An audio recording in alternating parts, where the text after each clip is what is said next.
Hello, everybody, and welcome to Mythical Rollers, a Twitch channel dedicated to the art of D&D, from playing D&D to painting miniatures and terrain. We have people from all over the Continental United, plus some parts of Canada, and in a week, Australia joining us in our giant campaign of awesomeness is here. Couple of announcements before we get in. Actually, just one, I think. No, two? Three. Three announcements before we go into it. First of all, since we hit affiliates 2 weeks ago, the Mythical Roller team will be having a Battle Royale in January, and that date is finalized for January 23rd. Right now, there are about 9 or 10 of us, with one being unsure because they potentially have to work that day. Level 20 God modes with some restrictions to being, no mass charm spells to tell people that they give up. Like, we're just not gonna allow that. Limited PHB and the Xanthor's Guide to everything. And then level 20, some basic items. Some things that would just, like, slaughter everybody for 300 points of damage have been, not allowed, but instead of a bracket style of 1-on-1 until there's a final one-person winner, the group overwhelmingly chose everybody into a Battle Royale Chaos mode, and I kind of feel like they're gonna gang up on me.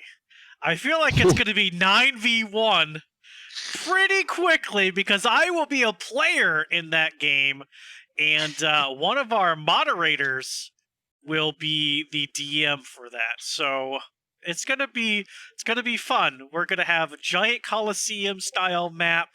We're gonna have all of us on tiny little characters to represent us, just our faces basically as far as camera captures. Still gonna use Roll20 for tokens. There's I know last I checked, there's 8 of us that are already in the campaign, starting to make characters. It's gonna be awesome. Top 3 win prizes, and prizes have not been 100% finalized just yet.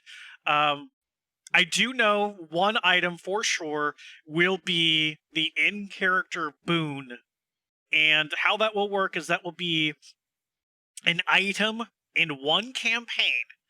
So what I mean by that is, if you are, like, for instance, today is Rime of the Frostmaiden. If you decide your character boon is for the Rime of the Frostmaiden campaign, then even if your character dies, the boon will move on to your new character and will just change to match whatever your new character is. So if you had let's say a +2 wisdom boon, and then you made a barbarian, then the next boon could be the +2 to Constitution for more health, or +2 to Strength, whatever would make sense for the character build that you guys chose.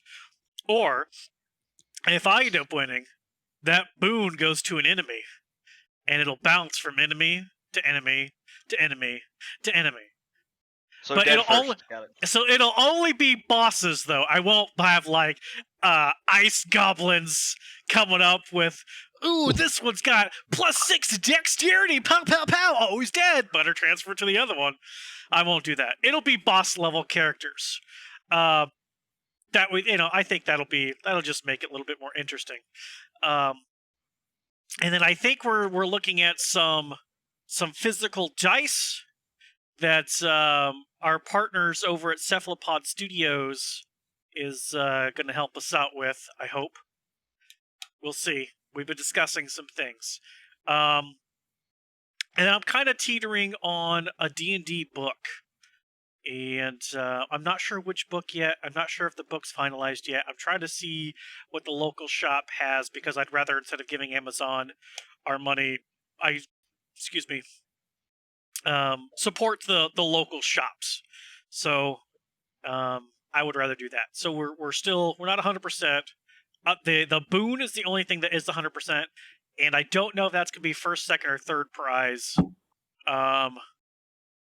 because I kind of think like some of you would be like, I'd rather have that than the physical book because I've already got the book. So it might be first place gets to choose, and then kind of a toss up from there.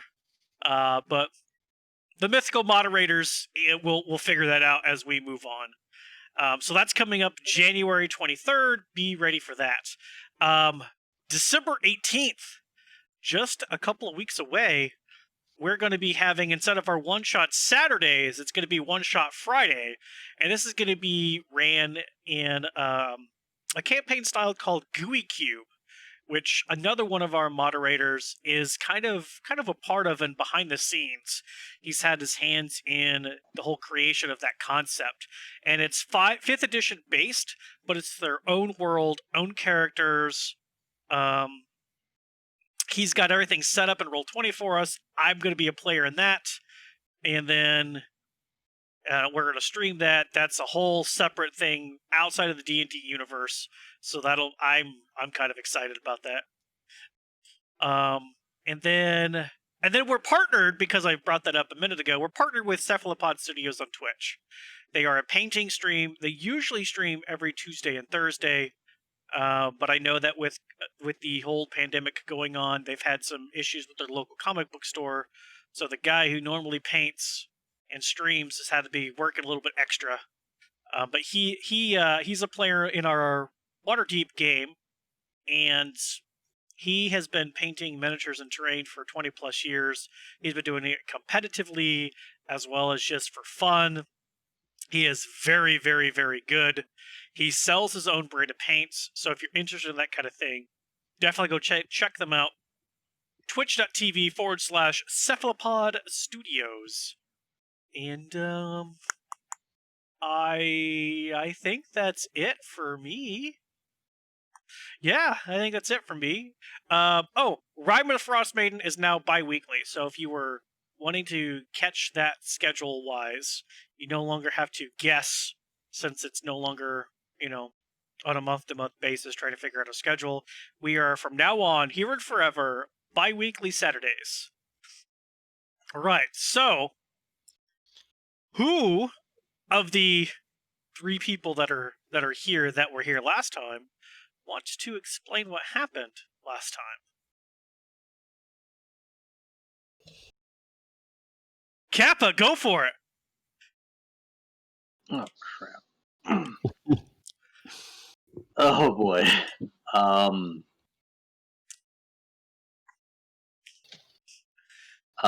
It's oh boy now. To leave out certain details, I would say that we had a colleague got walked in on doing the nasty, or attempted to, or maybe he did succeed. I don't know. A lot of They weren't doing the nasty when they were walked in on. And what episode they was were this? about to. They were about to. I still had clothes on. Yeah. Hilarity ensued. But for the most part, after that episode was over, we asked the clan head about any other leads we had. Then he directed us towards to search a shield maiden named Helen Trollbane about some murders in the area. And then since we had met her in Northlook Tavern, it's a slight British accent, and other than that, she told us about a person named Cephik Caltro. He is a bodyguard for Torque's caravan. He seems to be out of his. He looks like he doesn't belong. He's not dressed in cold gear. So we were asked to either get him to confess to his crimes or bring him back dead.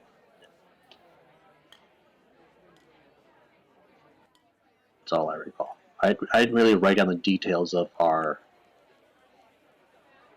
elf friends' extracurricular activities. So What? How could you not? That was the whole title of last time's episode. well, yes, I know what happened, but I didn't write down. Okay, Fenris got some snoo, you know. I mean, there was a little bit of stealth going on behind me that I noticed. Yes, some what was it, ball bearings you threw down, or caltrops? What was it? Ball bearings. Ball bearings, yeah.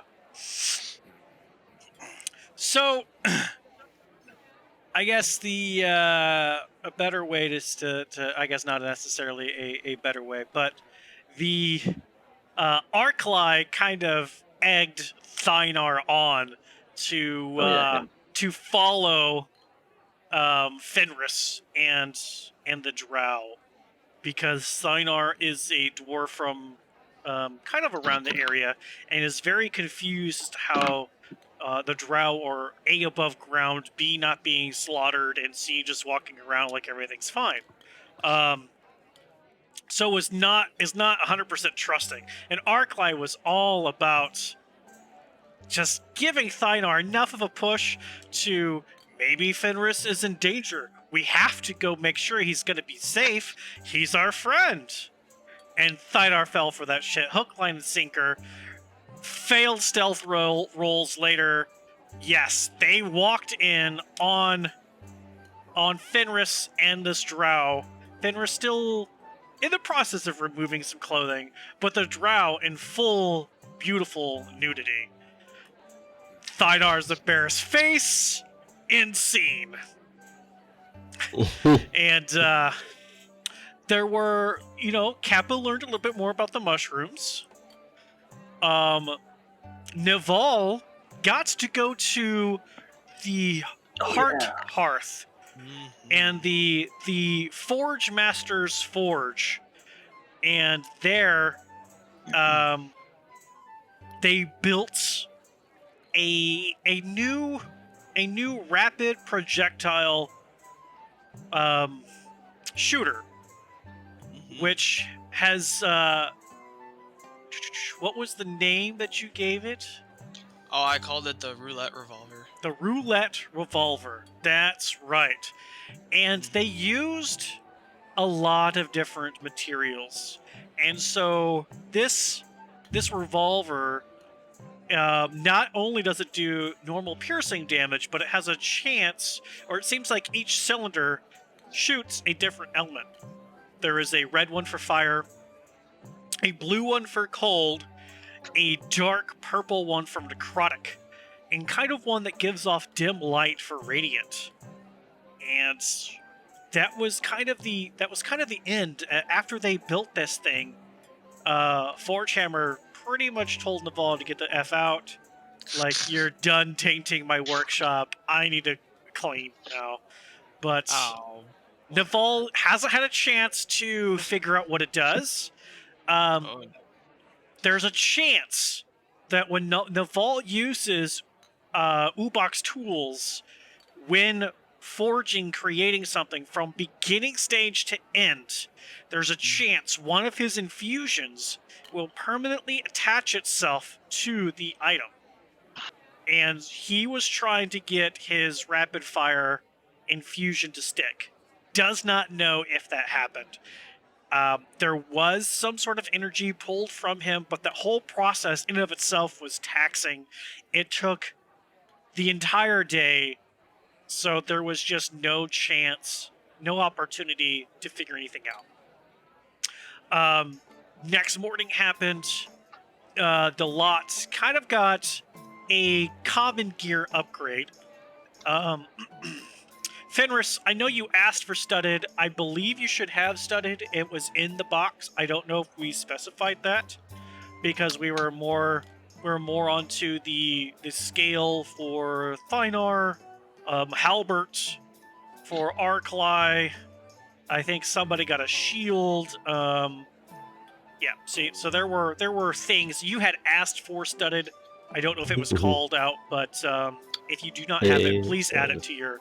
Yeah, go ahead and add that to your sheet.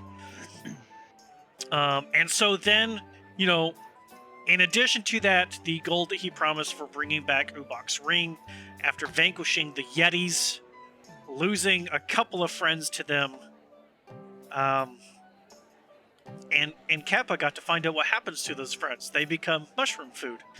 Who nobody believes the food down here is made from mushrooms except for Kappa and one other dwarf, and now some of the party. You guys had asked what else could you do in order to help out around here, and that's when you were told about these killings happening around the area, and you were directed to that tavern and to speak with Hillen Trollbane, a shield dwarf who is a retired bounty hunter. Usually wields a battle axe and a hand axe, and she's got a kind of a wicked scar. And so,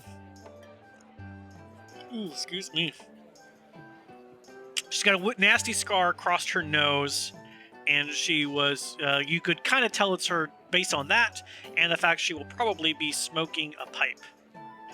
And you lot were directed to there to talk to her. She would have more information. And you guys did. And while being there is, you guys had a conversation with Helen Trollbane, in which she said, and I'll repeat this for the new players, Sifik Caltro works for a small traveling merchant company called Torgs, owned and operated by a shady dwarf named Torrga Icevein. In other words, Suffolk gets around. He's charming, makes friends easily. He's also Torrga's bodyguard, so I'm guessing he's good with a blade. His victims come from the only 3 towns that sacrifice people to the Frostmaiden on nights of the new moon. This is what passes for civilization behavior in Icewind Dale. Maybe the victims found a way to keep their names out of the drawings, and Sefik found out they were cheating, so he killed them. Maybe, just maybe, Sefik is doing the Frostmaiden's work. We followed Torrga for a 10-day as it moved from town to town.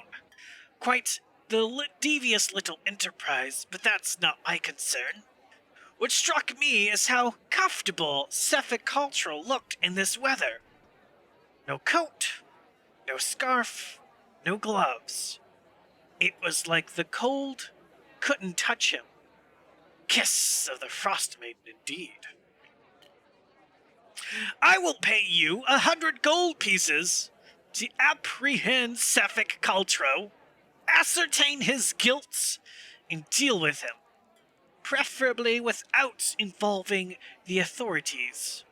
When this job is done, return to me to collect your reward, and these 2 are going to go with you to make sure. This, as she points over to Gray, this is Gray. Gray, if you want to explain yourself. Alright. Alright, so Gray is a slightly tall shifter who has long black hair and looks pretty mean all the time, which you probably wouldn't really see unless you piss him off or he's bathing, because he's always wearing a white mask which has a black teardrop on each side of, underneath the eye, and a faded dark robe with a hood on all the time. When he isn't shifted, he appears to have a normal build, slightly tuned body, though he still has hair everywhere, head to toe. He looks more laxed while not shifted. While shifted, he looks more wolf-like. His skin appears a bit tougher and thicker, as well as more hair growth. He looks like a stunted werewolf without the long snout, more human than wolf. Other than that, he doesn't talk much unless it's something he disagrees with.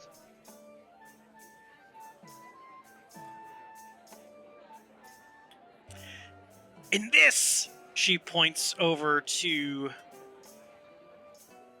Renard. Renard, if you want to explain what you look like. Before you looks to be almost like a fox, but he's got feline eyes. He's a white Arctic fox, fits well into this background. Wearing robes, has a white fox, Arctic fox by his side, clearly magical in nature. He's got a spell book on one side, a pouch on the other side, wearing bluish type of robes. And he's definitely got the fox ears and the fox tail, but he's not a fox. He's clearly cat-like. These two have been helping me trek this group. I think they can be an asset to you all.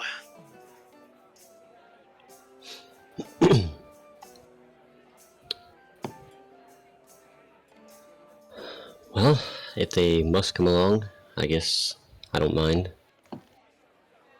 Oh, I say the more the merrier. And what do your characters look like? Ooh. Let's see. Fenris is a elf with, if I can find it, one second. I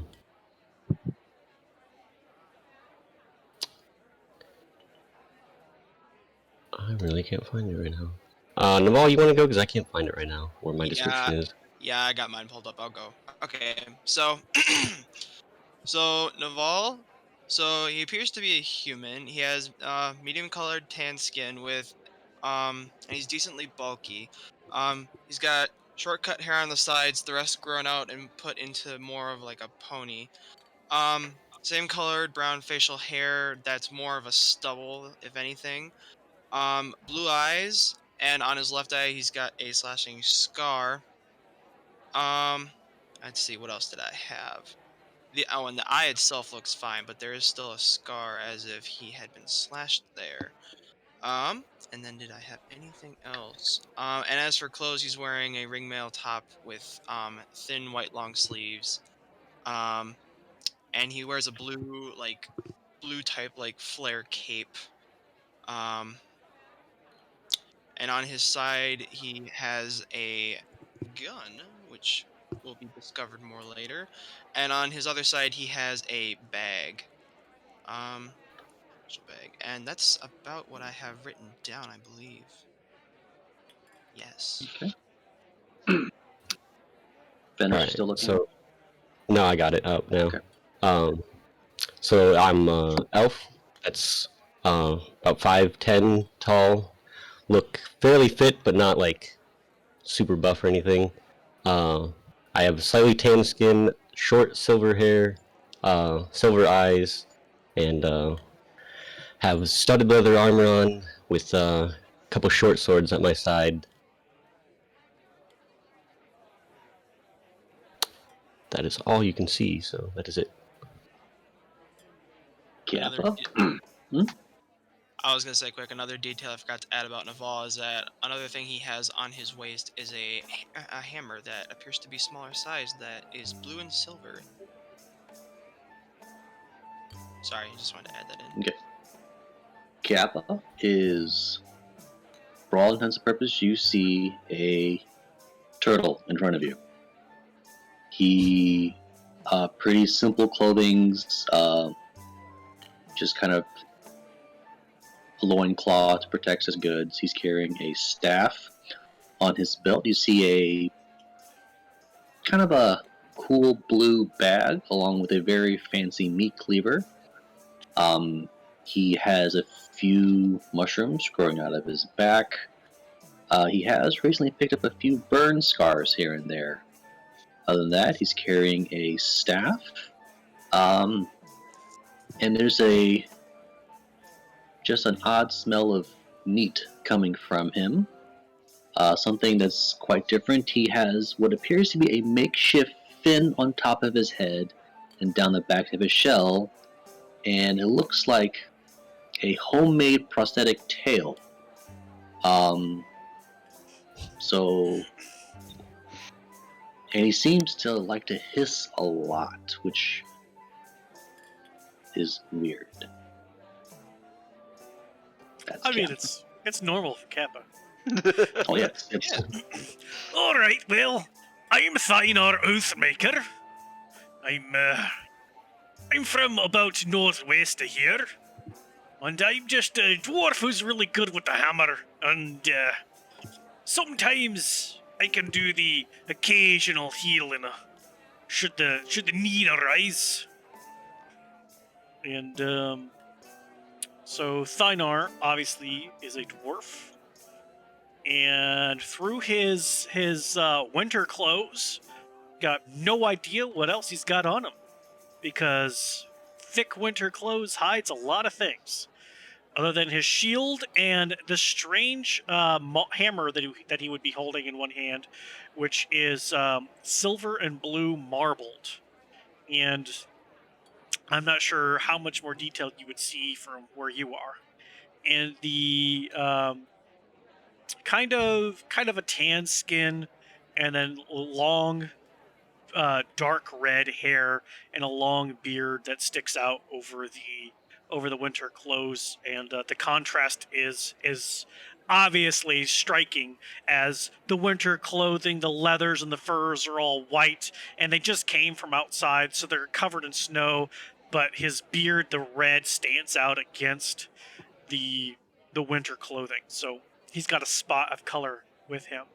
And then the other one has on top of this winter clothing has this shield that just keeps moving, and it's only about yay big, but it just moves just around his body, just in weird places that just do not make sense.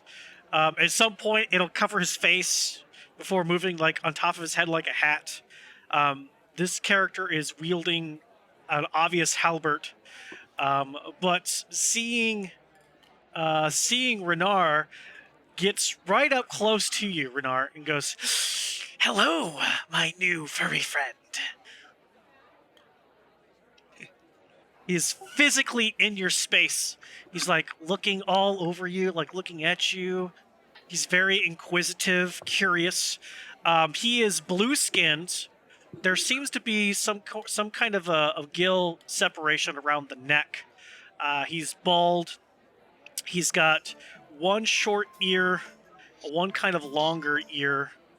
That's like pointed, but he tends to stick out his tongue like a snake and hiss a lot, and he's got a very sound whenever he speaks, and so he's kind of just inquisitively like in your space, looking you up and over and around. He's not touching you yet, but he's definitely there. My name is Arklai. Hello. Oh no, Arklai, we don't want to scare him too quick. So a dwarf with a moving creature, a human, a turtle, and an elf? Well, this starts like either a great joke or adventure. I'm ready for one or the other. I'd love to know the punchline myself. I think Thynar might have gotten the punchline a couple days ago. Oh! Damn! Shots fired. At this point, Helen goes, "All right, you've all introduced your fucking selves. Get going." All right, let's head out, guys. Beat feet. So I guess I'll get up and my fox will go with me, but in the meantime, I want to know if there's anything I know at all about the Frostmaiden that they speak of. Oh yeah. Okay, so the Frostmaiden is a demi-deity that for whatever reason has come to Icewind Dale, the frozen north of Faerun, just past the Spire. And every night, she expunges magic into the air, keeping a permanent winter here. There is no sunlight, no pure sunlight during the day. It's hidden behind dark gray clouds. And it has just been colder than usual. The snowstorms are worse. They're longer. They're colder. Any sort of foraging for food stock is extremely difficult. Avalanches and blizzards are common. But you can, at night, the sky, when it's not quite so, when the snow stops but there's still clouds, the sky is light with the aurora borealis. You don't see stars, you don't see a moon, but just some sort of blue and purple sheen seems to encompass the entire night, the entirety of the night sky. And nobody really knows why she has decided to do this. But it's common practice, in a few towns, it is common practice to now sacrifice people to her in hopes of either a better harvest for whatever small plants or hunting they can get. Not having quite so terrible blizzards that an entire town is shut down. Part of your travels with Helen, at one point you guys would have been stuck for 3-4 days in a blizzard, just popping your tent and just waiting it out, occasionally going out and scraping snow off to the side so you guys can still get out and not be completely buried. But by the time the blizzard was done, the new floor of land is now 5 feet above you, because that's how much snow has accumulated within that period of time. And the blizzards are quick. It may just be a soft snow, and then within an hour, just out of the blue, there's just no visibility, snow everywhere, thick, huge pieces of snow coming down, and nobody really knows why she's here and why she's doing that, where she goes to at night. But it seems like every night, and how they've been able to tell this is as soon as nighttime hits, the night sky isn't lit just yet, but then soon you can watch it just overtake the sky. And there's never like a focal point where somebody can go, okay, it's coming from that direction. If I go that direction, I'll eventually get it. It's almost from everywhere at once. Like, no matter where you're looking from, that's where it's coming from. So no pot of gold at the end of the rainbow. No rainbows just yet. Gotcha.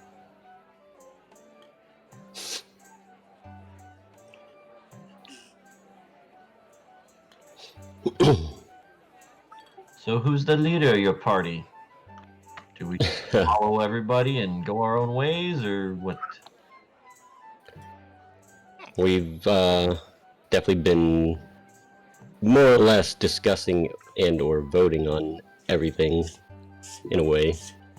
Yeah, but I don't think we have a certain set one as of yet, but it has been discussed. So, kind of where we're at. Gray here just following me around.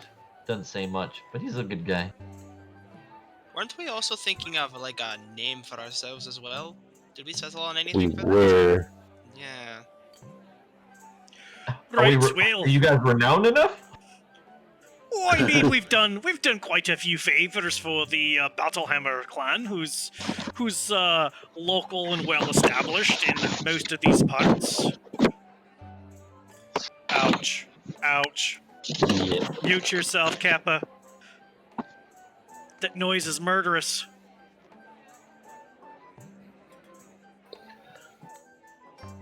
I think our top name that we were thinking was like Frosted Friends, but I don't think we actually decided on that. Well, I think somebody at one point said something about the Diddle Dudes because of you. I personally hate that name. I remember that one. Right, so it's kind of up in the air. As far as a leader, there's not really like a leader. We all have things we're particularly good at, and so whenever it comes to a situation where somebody's better at that particular like task than others, we kind of just stand back and let that person kind of take over or direct the rest of us. But otherwise, we all kind of have a common goal with at least with the Battlehammer clan. I know that we get a discount at their wares now, and since they're kind of the leading clan as far as weapons and arms around in this area, that's kind of a good thing to have. Got to love them perks. Yes, I think if anybody's gonna be the leader, it's probably Thynar or Fenris, as Fenris seems to sneak about and scout very well. So which one of you is the best meat shield? Because I gotta be behind you. Definitely not me. Got it. Well, if you're talking I'll about... be back there right you too. If you mean who can take the most hits, that's probably me, since I've received Ubok's shield here. This little disc that just keeps at random times and just kind of blocks everything that I do. I can't... The damn thing won't come off. That doesn't seem very safe. No, it's probably not, but... Whenever I'm in danger, it seems to be in the location it needs to block any sort of things that might harm me. I see. Have we left the tavern yet? I'm assuming you guys are walking. Yeah, we're all walking. I'm just asking. Yeah. As we Okay. walk. Before we Mhm. leave, Yeah. I do want to ask Helen, so what town do you think that he was last in? Or even Torque's caravan? Well, if you're... As for Torque's caravan, they were just here last night. That's been the most recent death. But, last I heard, they had moved on. And I do not know where they go next. That was kind of why the Hammer clan sent you all my way, I believe. There should be some people around who might know where they went. Where did they set up their shop last? Was it nearby? Was it in a plaza? Hang on real quick. Naval, where do you have your sound going? Because we're getting feedback from you. Every time I talk, you light up green. And there's Actually- Twitch is saying that there's an echo. Yeah, I hear the echo now. Okay, let me check quick here. Push to talk Sorry, is go your ahead, friend. Kappa. Oh, can you... Where was the... Still there? I got that go. Yeah, I hear you. Mhm. Push Where to was talk is your the friend. caravan set up last? Was it nearby? Was it closer to the center of town? Outskirts of town? I mean, the caravan would have been parked outside of town. Where was the shop? Do you recall? What do you mean? Wasn't they have a caravan, but is that where? Because I presume they don't have a permanent location. Is the caravan where they set up their little shop of wares? Or am I completely I wrong see in what now. he does? Sometimes, yes, they would set up their wares at their caravan. Here in Bryn, I do not know if they have a particular shop, but there is a central bazaar where they probably could have set up some sort of small tent for their wares. I think that would be a nice place to start.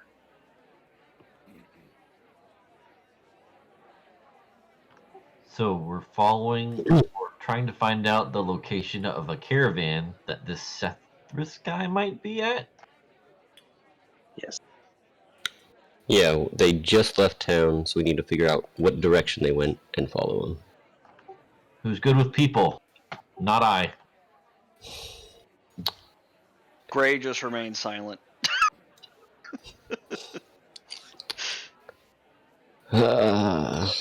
I technically am decent.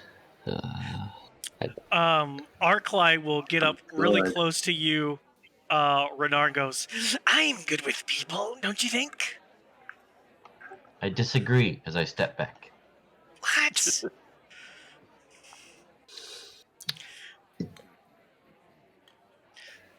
Yeah, if we go to the area that way we're last seen in, I might be able to persuade someone to tell us where they went.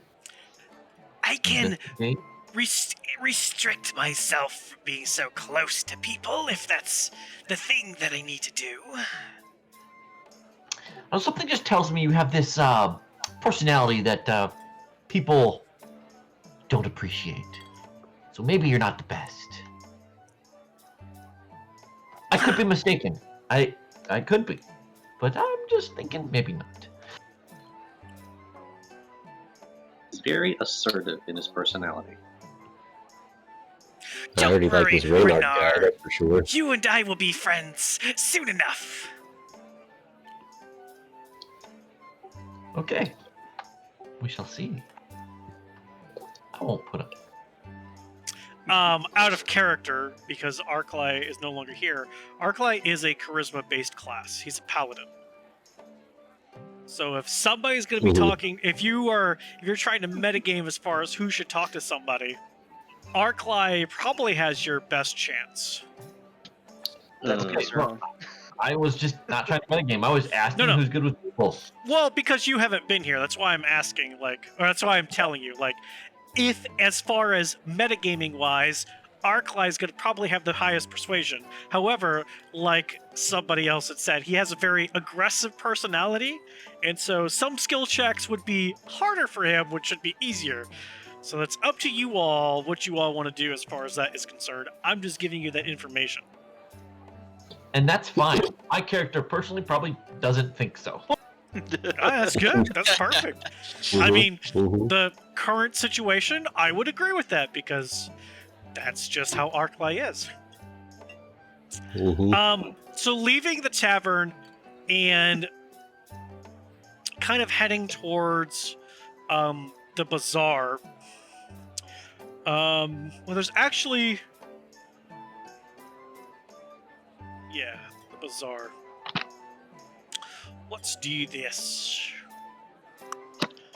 Let's suddenly map change. Boom, the bazaar. And let's use this as our epic token. And this is token name the Frosted Friends. That's what I'm going to give it. All players, settings, and bloop. So now everybody should be centered onto the crab. Shrink. Okay. I hope I should have centered you, I hope, for the map as far as that is concerned, right? Okay, good. So that small crab is where we are, correct? Yes, I am going to be putting you where you guys typically are at. You guys would be about here, and the bazaar is in the center. And this is just to give you, something to look at besides the blue area. So, not all these paths are available. It has just snowed recently. Excuse me. And so you're going to have to take kind of the long way. And because just the alleys, nobody bothers trying to shovel alleys. It's just you kind of just have to just take the long way. So you guys go this way, and then eventually make your way here into the bazaar itself. Okay, before we go there, I'd like Sure. to ask a question. Yeah, go ahead. Like, what's the ratio of this town? Is this actually a large city? Like, are we like? This is the biggest of the 10 towns. So in Icewind Dale, there are 10 most common towns, and they all vary in what they have available to them and their population and those kinds of things. Bryn Shander is the largest town. So if you, I don't know, yeah. So if you actually zoom out the map completely, you'll see the scale down at the bottom right, where Bryn Shander is probably about 2,000 feet across in diameter. So it's for Icewind Dale, it is fairly big. All right, fair enough. Thanks. Just wanted to ask to get my bearings.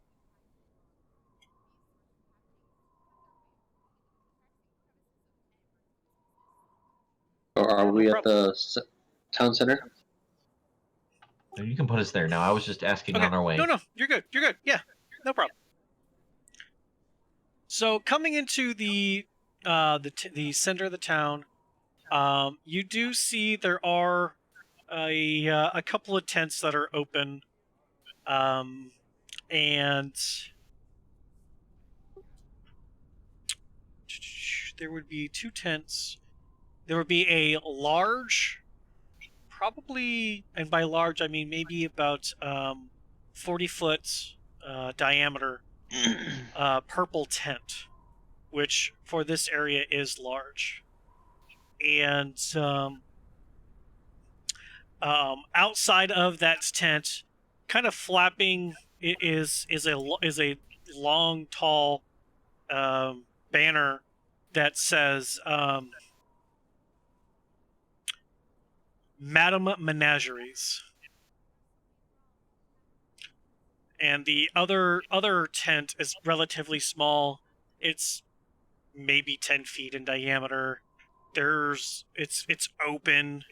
There's a kind of a wooden table there, and a gnarled older man sitting behind there. He's appears to be human, wearing thick furs.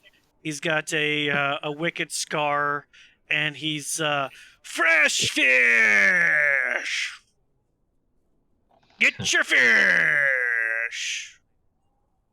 Okay, I will probably approach. I go there. I go there. I'm a cat. Fish is pretty good too.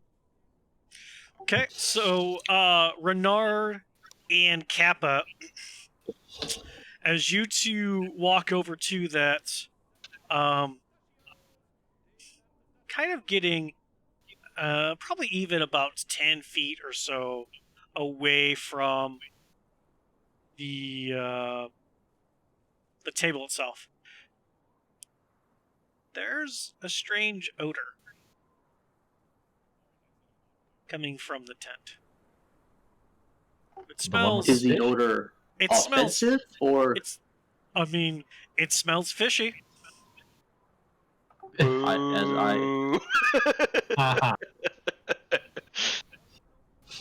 I mean, being well versed in food, is it like a smell that I can tell that the fish has been rotten, or is it just does not smell like what? Is a different kind of weird? Give me a nature check. Time of day? Hard to tell, but it is light out as opposed to dark out. All right. Time of day is very difficult up here. You figure it is probably mid-morning or so. Copy. 23. 23? What kind of cheater nonsense are you doing? Dude, I see the roll. Oh my gosh. He knows his fish. 23. You're not sure if it's bad or diseased. There's definitely something wrong with it.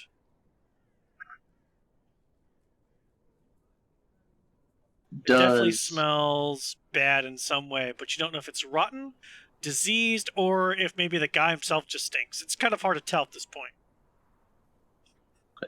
Does it look like his wares have been touched or bought often, or does it look like he hasn't had a sale in a while? Kind of on. I mean, on the countertop, he's got probably about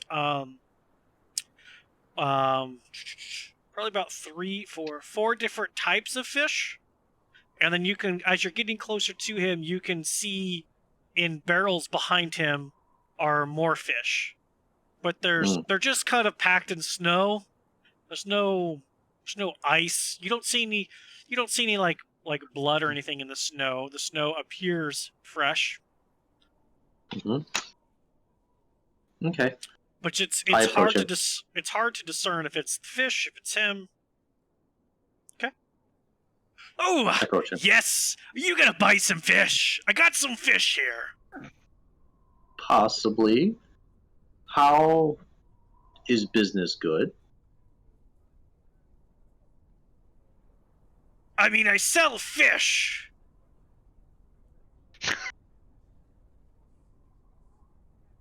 Do you move your wares often? Well, yeah, I gotta carry the barrels here. Do people buy your fish? I mean, some people buy them. I am willing to buy some fish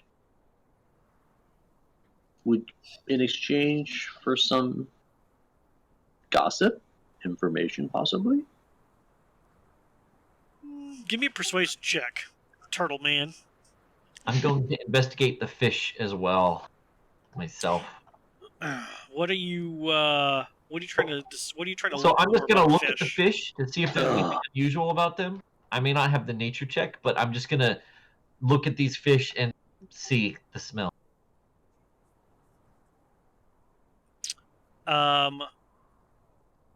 So are you specifically looking or smelling? Bit of both. Okay. Then that's going to be a perception check. So I rolled a 5. I mean, depending on how much fish you're going to buy, I know a thing or two. I'm 9. Okay. I'm looking for some, if you know or have seen a caravan here with a dwarf, maybe a blue-skinned fellow with very little winter wear, Torgs to be exact. If you know or have seen them, and I'm willing to buy fish if you have any information on them. As soon as you say, well, hang on, real quick. Man, the new people names. Renard, as you are kind of looking over the fish and smelling the fish, you can't tell any more than what you were already told as far as like the smell and the look. It doesn't. None of the fish look discolored. Because you're not able to get like super close to it. You're kind of just I don't know that. I'm assuming you're kind of standing back, kind of while they're distracted, kind of looking over, trying to see if you see anything weird or different about them. But you can't. The smell. There's definitely a smell, but you can't tell. Is it from the fish? Is it from him? Like what's going on? Yeah, no worries. But Kappa, as soon as you say as soon as you say the name of the Torrga, the guy stands up. We're closed! Closes his tent flap. Well, And You hear thump, thump, thump. Okay. Gray's gonna be looking let's- around the area to see if anybody's really paying attention to their conversation. Yeah, And, I wanted to look and see if there was anyone shady in the area while this was going down. I mean, other than yourselves? Hey, I'm just trying to be a customer, right? I wasn't trying to be rude. I wasn't talking. No, you're good. You're good. Those of you who are actively trying to keep a lookout, give me a active perception check, please.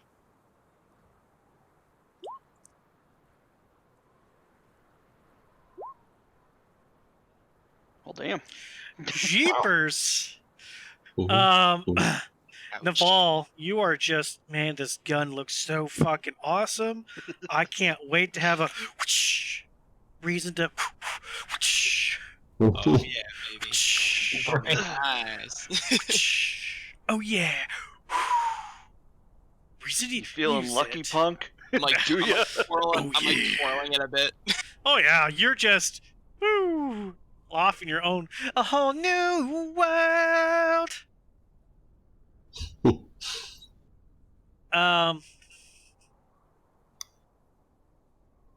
Gray, you see there are a couple of guards that are kind of in the area.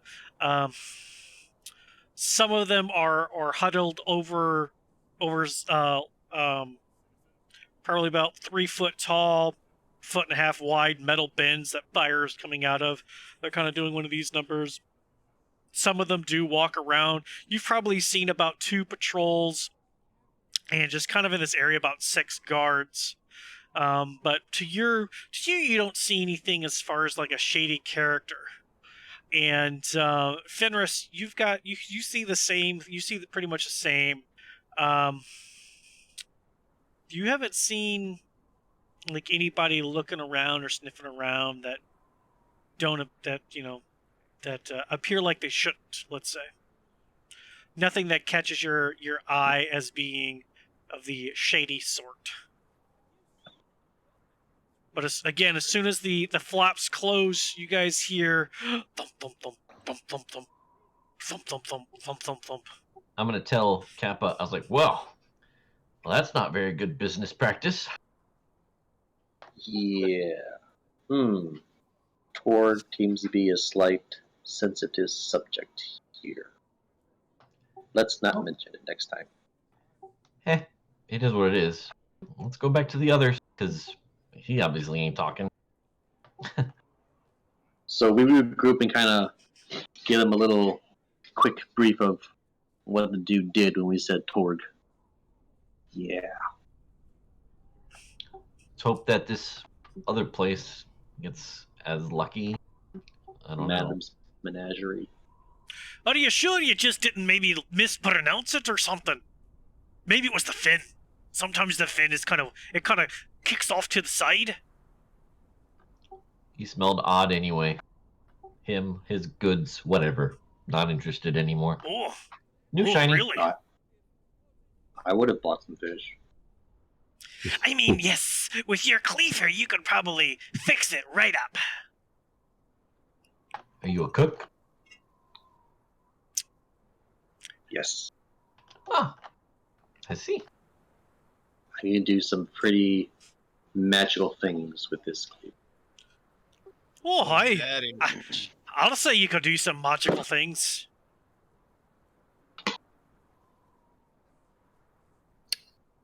Gray's gonna go to that tent. Okay. And is there like any, almost like to like knock on the door, like knock on something, like get his attention that's in there? I mean, you can. It's pretty taut, so you can thump on the material. Yeah, that's what he'll do. You hear a voice from in there goes, "Go away! I'm closed." He's gonna tap on it again. You a small section opens up, and you just see kind of a side of a face. What do you want?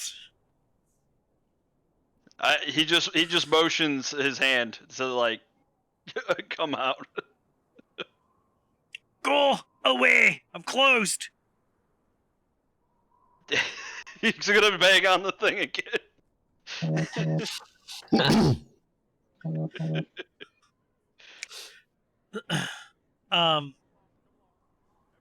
This time it gets untied from the inside, and it just the flap kind of hangs loose. But the guy is carrying a large barrel and just kind of maneuvers past you. Goes, go away! I'm closed. Why are you acting erratic? What are you talking about? I'm closed. Gotta go home. Having a great day. I'm gonna insight check if I can on what he's possibly the emotions he's going through right now. Try to get like a judge a character of like is he scared? Is he frightened? Is he just in a hurry to be somewhere? You can give me an insight at disadvantage. Okay. So, oops. With a 13, you can tell. Even with a 13, you can tell he seems afraid. What are you afraid of? I'm closed. I'm not afraid of anything. Have a great day. Leave me alone. While Is he still moving the fish barrels? He is. What were you gonna say, Fenris? While he's distracted by Gray, I'm gonna see if I can sneak past into his tent and just take a quick look around. Okay, go ahead and roll me a stealth check. And what were you saying, Gray? Has he only moved one barrel? He just has one barrel, is what it looks like. I'm gonna knock the barrel out of his hands and spill out the fish. Okay. I'm gonna lean over to Kappa and say, "Bit bold, aren't they?" He's got a good. You've got a. You know what? Make an attack roll for me. Okay. Because a barrel of fish is not something light to just knock out of somebody's hand. And I will do contested.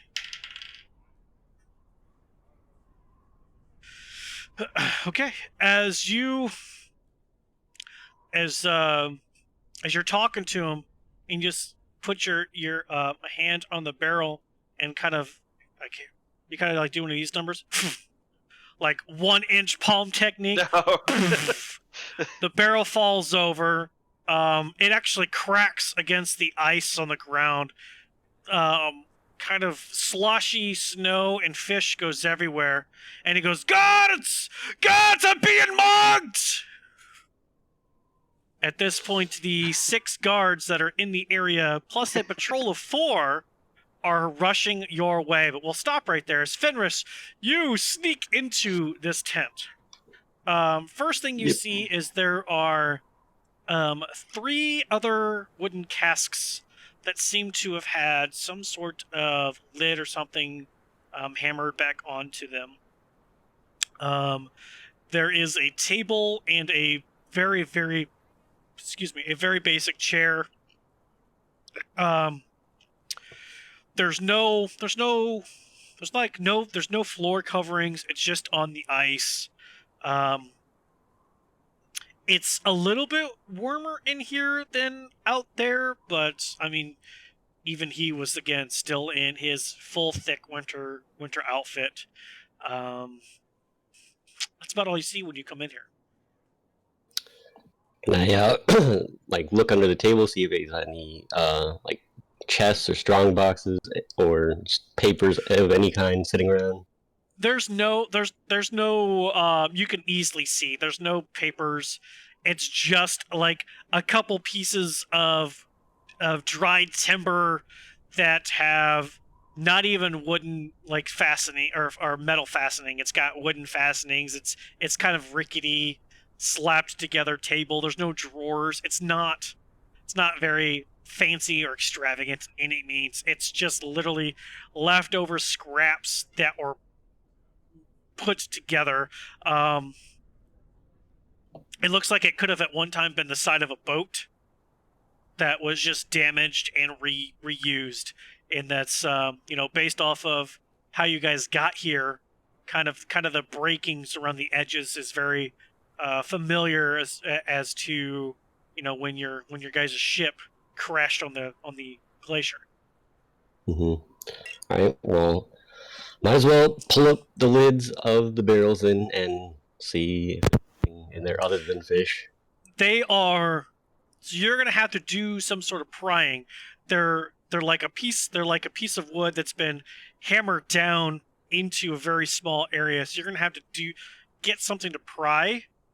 If you have a pry bar, I have a crowbar. I do all have right. a crowbar. Yeah. All right. Give me an athletics check for the first barrel. 18. Damn. Yeah. You pop that open. There's, like, kind of quickly looking atop, there's snow and redfish. Now, back to the people outside. There are 10 guards headed your way.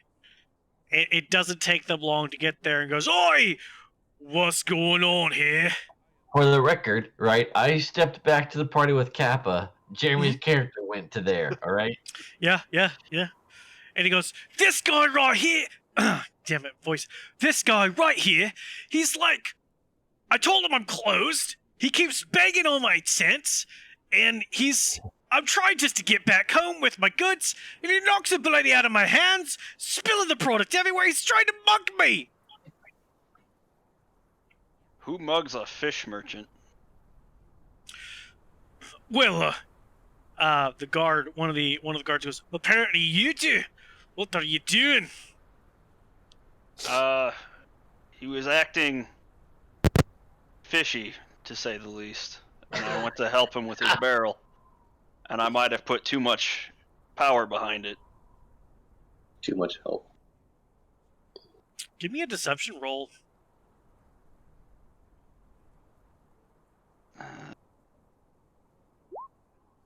He's not good with people. Big oof.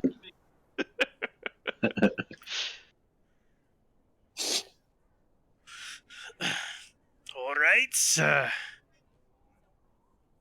Not sure how do you go from helping somebody with a casket of fish to knocking it bloody out of their hands and breaking all their stuff.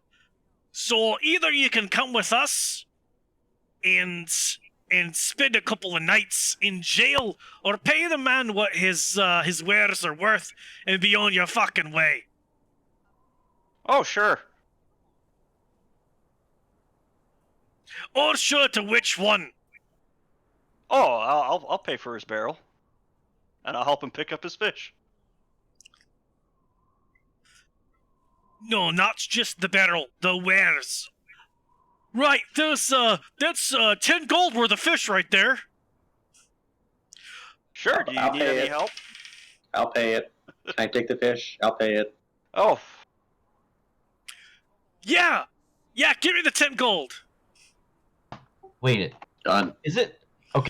Like, I'm not like a seller or anything. My character's like, does fish really cost that much? Fish? Is there some way to like predict the, like, can I like gauge or like what's the word I'm looking for? Like when you not investigate, but like you know how people like look at jewels to see if they're any good, that sort of thing. What's that word? Well, so you're trying to find out if the fish are actually worth 10 gold. Yes. Okay, so that would be. Do you have any? Do you have any background in merchant stuff? Did you choose the merchant background? Let me check here. What was your background feature when you were making your character? I'm gonna check on that. Hold on. Probably sage is usually what a wizard goes with. I whisper to Rainier, "Don't worry, I can sell the stuff back on a Cloistered higher scholar. cost." So you're not going to have any idea as far as what like fish and things are going to cost. You do Even know reading that books? you do know that things, up in Icewind Dale, especially with the past 2 years, prices have gone up for a lot of things. It's more difficult to go fishing even because there's so much ice now that you have to get down through, and then you're contending with other natural predators Fishermen. trying to get fish, and now other people who are fishing. Because things are more difficult, prices have gone up. So you're not going to know necessarily if the cost of this particular barrel of fish is 10 gold or not. But what you can do is make an insight check to see if he's lying about the cost. Okay, can do. However, Kappa, you hand over 10 gold. Yes, sir. So Kappa hands over the 10 gold, and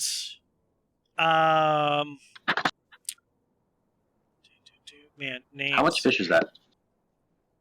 A lot. Renard,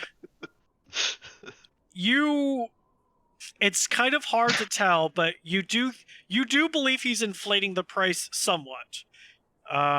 It's not an exorbitant amount. It's not like 1 gold worth of fish for 10. It might be 8 gold worth of fish for 10. Okay, well... So it's not an exorbitant amount. No, that's fine. With your description of my character's background and Kappa's affirmation, I'm like...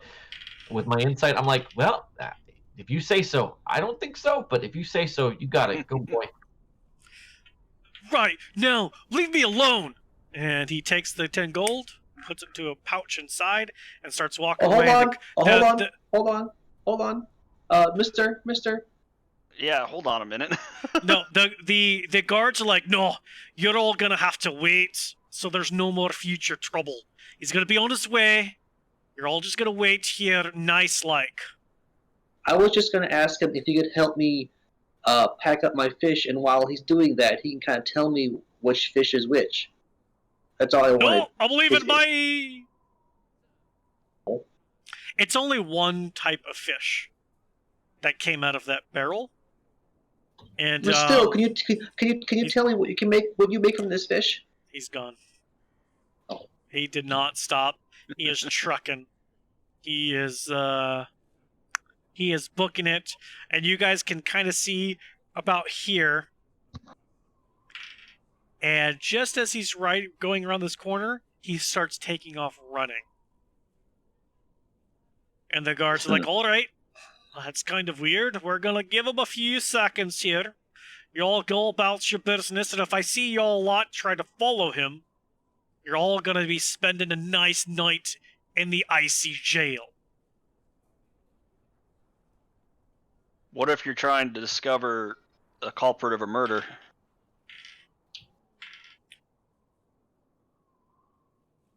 What about it?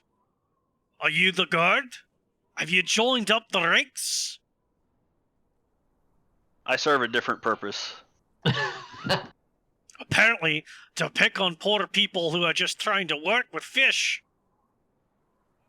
And how would you react to somebody acting erratic after you mention someone's name? Well, I would probably have waited until they were in a more calm situation to ask them questions instead of bullying them around the guards. That's just me, though, hypothetical. And he kind of looks around and goes, all right, he's gone. Be on your way. Wait, that means he left his tent and everything all up. He sure did. He left his tent as Fenris, I'm sure, pops open the other 2 barrels of fish. So there's 4 barrels of fish there, guys. I put all the fish I can in my bag. I'm going So- to go the direction that he left in. I'm just gonna Yep. kind of silently stalk the guy. Okay. Fenris, what were you saying? Once all the barrels are open, if all I see is fish, I'm gonna still take my short sword, stick it in, and swish it around, see if I hit anything unusual, just to make sure. It is all fish. All You right. have two types. You have two barrels, or hang on. There's one barrel of red fish that is about 2 feet long, each fish. And there's probably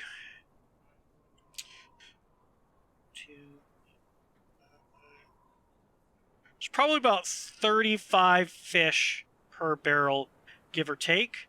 So there's anywhere from there's probably about 60 pounds worth of fish per barrel. So for Kappa, you have 4 barrels at 60 pounds apiece. So 240 pounds of fish. In your bag of colding, which can hold 500 pounds of food stock and keep it cold. I also have 50 pounds of Yeti meat too, so. So there you go. Hey, can I just gesture to my fox, to my familiar, to go follow as well? I mean, he can only go up to 100 feet, but I don't. I just want to see what. How I do find familiar, since we didn't get a chance to talk about this before, is if your telepathic communication is yes only within 100 feet, but if you tell your familiar a set of instructions that is outside of that, it will follow the set of instructions and then come back. And if you want to be zonked out and see through your familiar during that time, you can. You just cannot give it any new instructions, and yeah, it just follows that same path. So I don't do the whole 100 feet thing. I think it's too limited. I like being able to use a familiar to like scout things. I think that's kind of what it was supposed to be. So I do that a little different. So if you're going to again be zonked into the familiar, you can give it the set of instructions of follow this person, and if it goes outside of your range, it'll do that before coming back. Or if you're inside of it watching, you can break that connection, dismiss it into the pocket space, and resummon it back to you. Okay. I guess I'm gonna tell Neville to keep an eye on me. I'm gonna go follow this guy with my fox, and then Hey, of course. I'm gonna do what you described, because I didn't know I could do that. So Yep, I'm no gonna have him follow through the eyes of my familiar.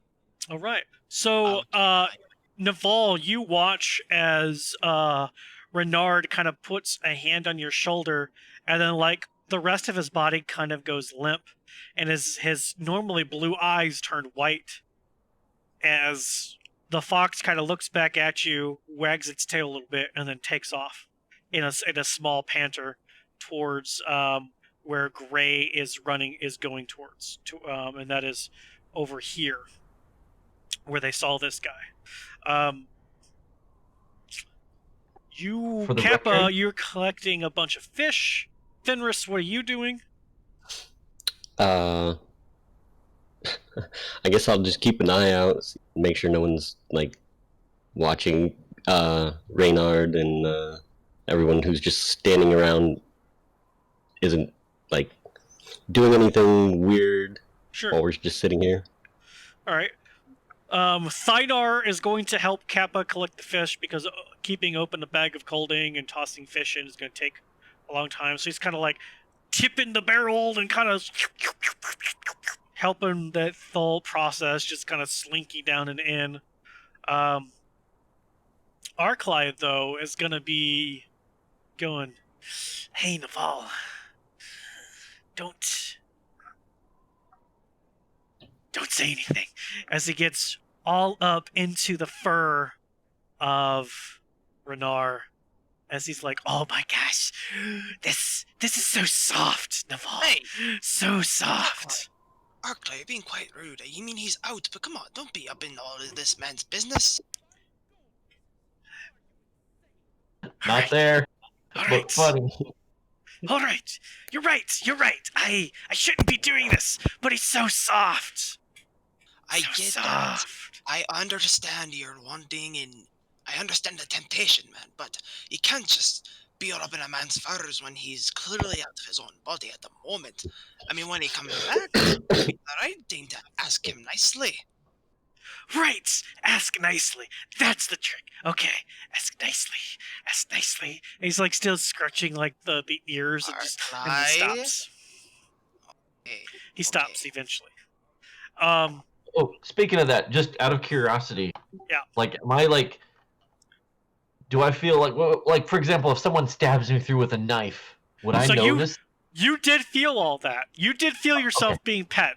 Within that Okay. first 100 feet, because you're going to be there for a little bit, you did feel that. But you cannot see or hear anything around your body. But you did feel the physical contact. That's how you Okay. know that your hand is touching somebody. But you felt like the back of your ears being scratched and kind of rubbed up against before being suddenly stopped. Gotcha. All right, that's cool. I just want to make sure that if my life is in danger, I can snap back. Oh yeah, You if you get stabbed, you're gonna know it. You're gonna know it. As you two get about here, either both of you or one of you can help the other. Give me a survival check, and Renard, you'll have to do that with your fox. I don't know if you Okay, have that's the fine.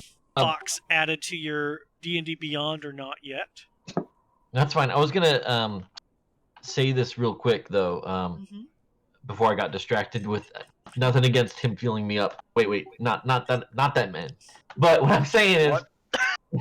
the moment my fox experiences danger, like let's say they're gonna try to attack him, summon him out of that, because I don't want to lose him since he's still part of my spell, right? He's got weak ass hit point. So, it is an action to dismiss that and an action to get out. So to break that connection is an action to do. So if we're so for example, if we are in combat, it's going to take 2 rounds before you can do that. Gotcha. It's an action to get out. Next round, an action for you to summon him back to the pocket space, which is La La Land. And then a third action to bring him back next to you. Okay. So That's out fair. of combat, yeah, no problem, quick, easy. If it gets to the point of combat, it takes actions to do all that. And that's fine. I just wanted Just to so you know. clarify. Yeah, no, we're Yep, good. that's Yeah. cool. If it's a situation where we aren't in combat, but you have an inkling like something might happen, then before any rolls are done, you can say I'm summoning the familiar into the pocket space, and that'll just be free. But if we have already rolled initiative, then you're stuck in there until you're out. Does that make sense? Cool. That does totally make sense. Okay. Since I'm controlling my fox right now, do I still use his perception because I'm in his Yes. body with his eyes? Yes, you use his perception. Got it. Let's see. I don't know if I've added it to D&D Beyond. I will check. It's D&D. Yeah. D&D Beyond. Let's see here.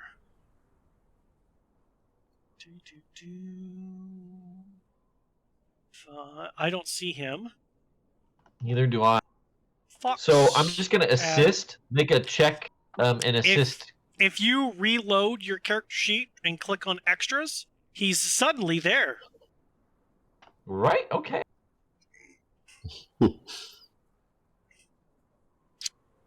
And so, advantage on wisdom perception checks rely on hearing. We are not doing advantage perception. We are doing survival for picking up the tracks, unless you want to pick up the smell. I would say a fox would have a better nose than others. So Okay. So we'll let Gray do the survival straight on his own, and you just click where it says +3 perception, and that should roll over gloriously for Fox picking up some smelly smells. Okay. all right. So Gray, as you come over to this area and you're kind of looking around, kind of trying to figure out where this guy went, there's a lot of footprints, but you can tell there's one particular set that is in a gait of somebody running. They are longer. Their footprints are kind of heel dug in further down into the snow before their toe goes in, and they kind of skirt some snow back. So as they're going like that, they kind of leave a more visible trail than typical walking around here. And so you can guess with almost absolute certainty these are the tracks you need to follow, as a white fox kind of goes right next to you and goes and then kind of looks at you inquisitively with the head tilt over to the side. I just start running, chasing these footsteps as fast as I can. Yeah. To reach up to them. I'm gonna. And I am slightly faster, thank God, because I'm a monk. No, so I'm just gonna go with my perception. Did you say I basically just lost the scent? Is that what you're gonna go with? You don't smell anything. You don't smell that fishy smell that your person remembers. Right. The fox did not pick up any discerning scents. There's too many scents that you couldn't pick out the one. Okay. Sounds But you good. do see Gray just take off. You see that he's looking down at the ground, and he's definitely more focused on a particular set of tracks, and then So, are you running, like dashing? Yeah, I'm running. Okay. I'm dashing, following the tracks. Well, I guess I'm gonna tail behind him because even with running, I only got 60. I'm only got 30 feet base. Gray, are you at a 40 each turn? Yes. Yeah, Yes. so he's at an 80. He is Going 80 leaving miles you. per hour. He is leaving you in the snow. You're eating his snow. There's no way your fox can keep up. Maybe you can follow the tracks that I just made. I don't know. It's up to you. What do you want to do? Poor silent type monk doesn't leave very good clues. Socially inept. So what? Do you gesture the fox to try and take another sniff? He's not that. No. He's So what- just gone. Right, what I- he's saying is he has a speed of 80 in one round, whereas your speed is 60. So every round he's getting further and further and further away. Okay. Oh, I thought you were referring to the person he was chasing. No, Okay, no, that's- him. So All right, I'm I'm just gonna- asking you, because you two have been together for at least a 10-day, which in Faerun is a week, at least that long. Depending on your individual backstories, could be longer. But at least a week working with Helen. Miller. So you would know as your character that when he picks up on something that he's running for it, you're never going to catch him until he stops. So it's up to Okay. you if you want to still keep going at your 60 feet and just kind of try to follow his footprints. And then what we'll do is, as soon as he makes a bank or a turn and you don't have visual line of sight, you'll have to make another check to see if you can find his footprints in order to keep Now, following him. I would say with my character being a tabaxi and interested in different things every so often because he's a cat, even though he looks like a fox, I'd be like, well, he's gone, and then snap it all back to me. Okay. You know? So Naval, this character who is just kind of there, just looks around and goes, and then there's a cute little fox spirit like entity at his feet. Yeah. He's gone. Once Gray gets his mind on something, I can't keep up. He's way, way too out of sight. Alright, well, welcome back. Thanks. Let's Do you at least know what direction he's going? Sorry. Don't think so. Well, let's hope he doesn't die since he's off by himself without the rest of the group. He just kind of took off without saying much of anything. He doesn't talk much. He's stubborn like that. But that's okay. Well, He gets what's coming to him. you know, it's about pint o'clock. Get what I'm saying? How about this other person? What has this other menagerie person been doing the whole time? Oh, the Madame Menageries. We haven't been in there just yet. We've just kind of been making sure nobody pokes your body again. That's fine.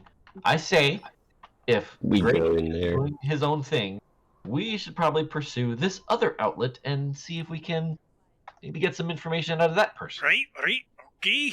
No, I agree. That sounds very logical. And aye, let's go check out this weird purple tent in the middle of white snow. What could go I'm gonna wrong? I'm gonna make my way forward and immediately stop and say, and look at Naval and say, "Who touched me?" It was Arclay. I apologize. I tried my best to get them off you, and I did, but you know, Arclay usually tends to do his own thing, and so I mean, if I look at him while I say this, and if he won't apologize, then I'll apologize for him. Well, I appreciate that. I guess we have two people that do their own thing. Alright, I apologize for not asking for permission first, but you're so soft! Well, thank you. I will take that as a compliment. Maybe you can feel me later. But let's get this. Try to get the answer first. That's kind of exciting. I've always been more of a cat person. Although you kind of look kind of foxy, it's kind of strange and you're just so Yeah. soft. It's I got that issue in the past. It's all good. All right, Gray, as you take off and leaving the snow dust. Where's my mouse? Bloop, bloop. Where is? Yep, there. So as you guys were here, bloop, you kind of found the tracks about here. Keep in mind the distance is kind of blah. So you took off here, Yeah. and then took off here. And from at here, I need you to make another check because there is a lot of tracks here. Perception or a survival? If I kind of already know what I'm looking for. You are tracking something, so this is going to be still a survival check. Okay. Cool. Yeah, you find them, no problem. They start going this direction. Bloop. And then this direction. And I have to move my map. I was gonna say, I imagine they get fresher and fresher the faster I go. As you get about here, you can. The tracks no longer look like they are running. But there's quite a few people here. There's about 12 or so people. They just different groups of 2 or 3 just kind of talking amongst themselves. Everybody has their winter furs going on. It has started to snow. So now I need you to make, depending on you, if you're going to try to figure out his tracks again, or kind of look to see if any of these people are him. If you're focusing on tracks, you're going to make another survival check. If you're trying to see if any of these people are him, that's going to be perception at disadvantage because of the snow.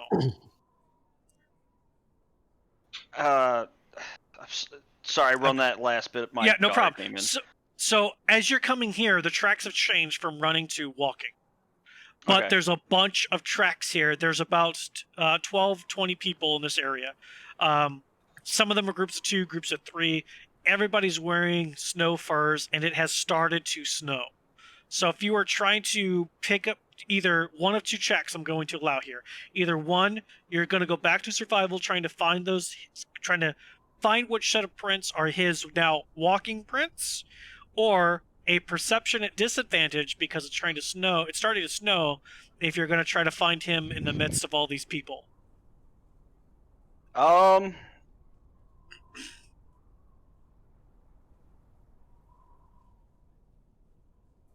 gonna What would Gray do? Can I try a perception to see, like, since I hit this spot and I see that they're walking, can I try to kind of like look around, and then if I can't make out anyone that looks familiar, then use survival and try to look at the tracks again?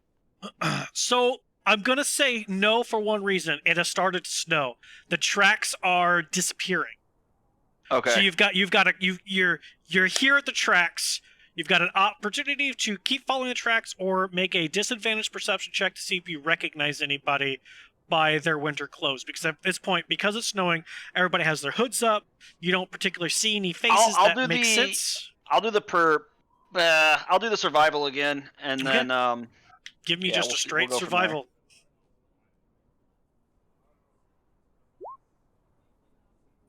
You are Pretty able to find tracks. You're able to find what you believe are his, and they come up to just kind of a looks like a small abode, small house. They kind of stop just before the door. What do you do? knock. I'm gonna knock on the door. Okay.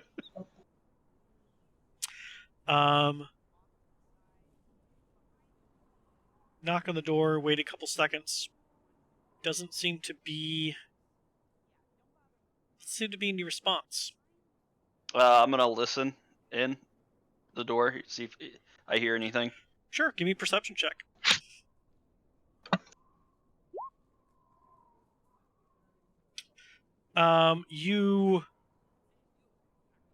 You do hear something, some sort of movement, and then nothing. I'm gonna knock again. Knocking again.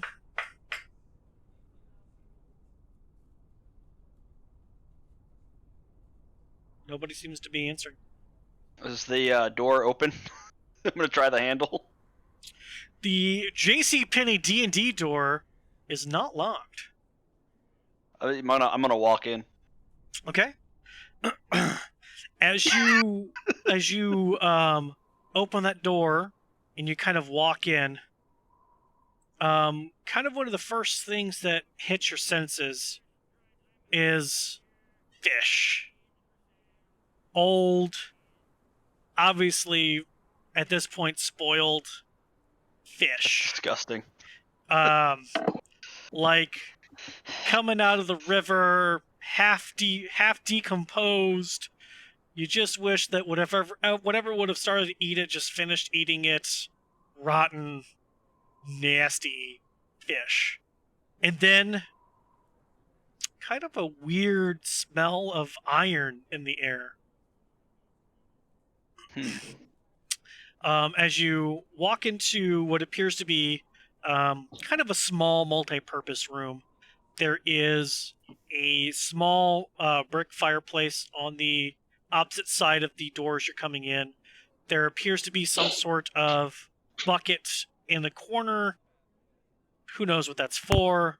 And then some sort of just not really larger, but some sort of like basic table that has two chairs on it. As you walk in, there's a doorway, or not a doorway, a hallway to your left, or an opening, an opening to your left. And as you look, as you come up to it and look in, there's blood all over the floor. I'm going to. I'm actually gonna shift, and then I'm going to check it out. Okay. What does shift do for you? I get. Let's see. I get at least 3 temporary hit points, a D6 because of the beast hide, and then I get +1 to my AC. Does it do anything with senses? No, unfortunately. Okay. But I'm at high alert at the moment because Got I it. see blood and I heard movement. So. So when you shift, do you take your mask off, or do you leave the mask Yes. on? Yeah, I take the mask So off. mask off. You start shifting, kind of get just a little bit fuller in muscle mass. Excuse me. got mask on the brain. And as you're taking a better look in, do you have dark vision? Yes, I have 60 feet. Fantastic. You look in, and there's two things you notice. First, the fisherman has had his neck cut. And the second, there is a dagger, what appears to be made out of ice, in his chest. Oh man. And we're going to go back to the other group now. As you all walk into Madam's Menagerie, the first thing you guys notice as soon as you open up is the strong smell of cinnamon in the air. It's almost like it's some sort of incense or some kind of strange herb or something that is giving off this kind of, you could almost taste it, smell of cinnamon in the air. The second thing is, as soon as you walk in, the snow almost immediately begins to melt off of you.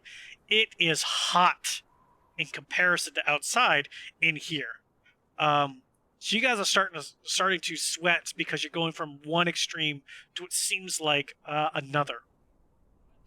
But there seems to be some sort of a wooden frame that holds this tent up together, and on that wooden frame there are multiple shelves.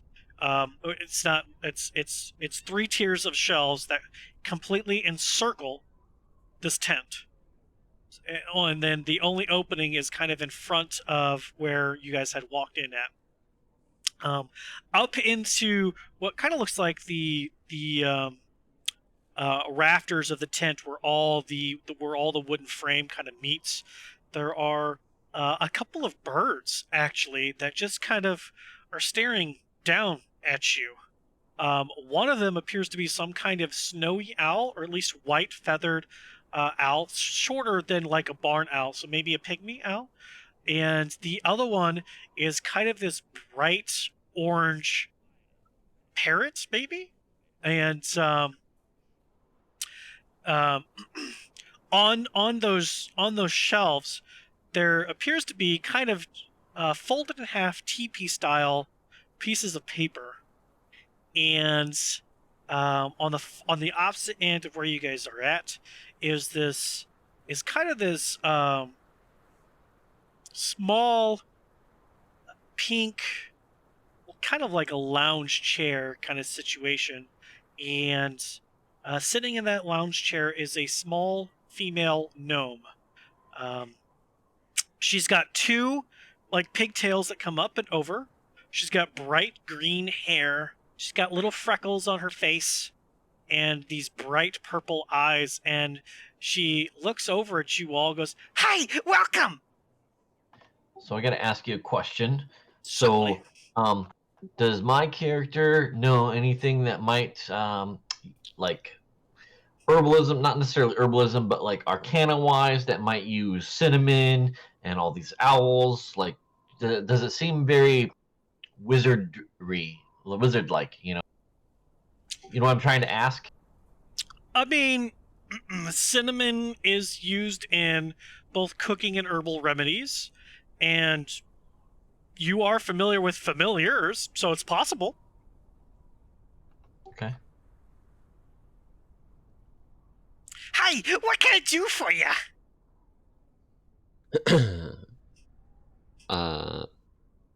Well, Arclay, this is your opportunity to show us if you can actually do this.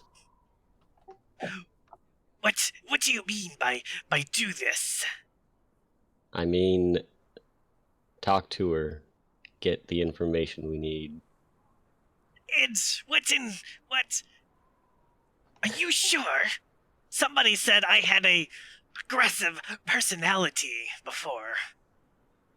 As he slithers his way over to you and gets kind of up in your face, but not aggressive, just very Arclay-esque.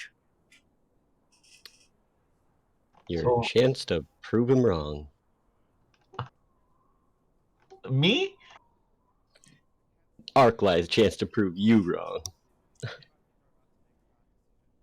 So I'm just say, all right, if this is it, Are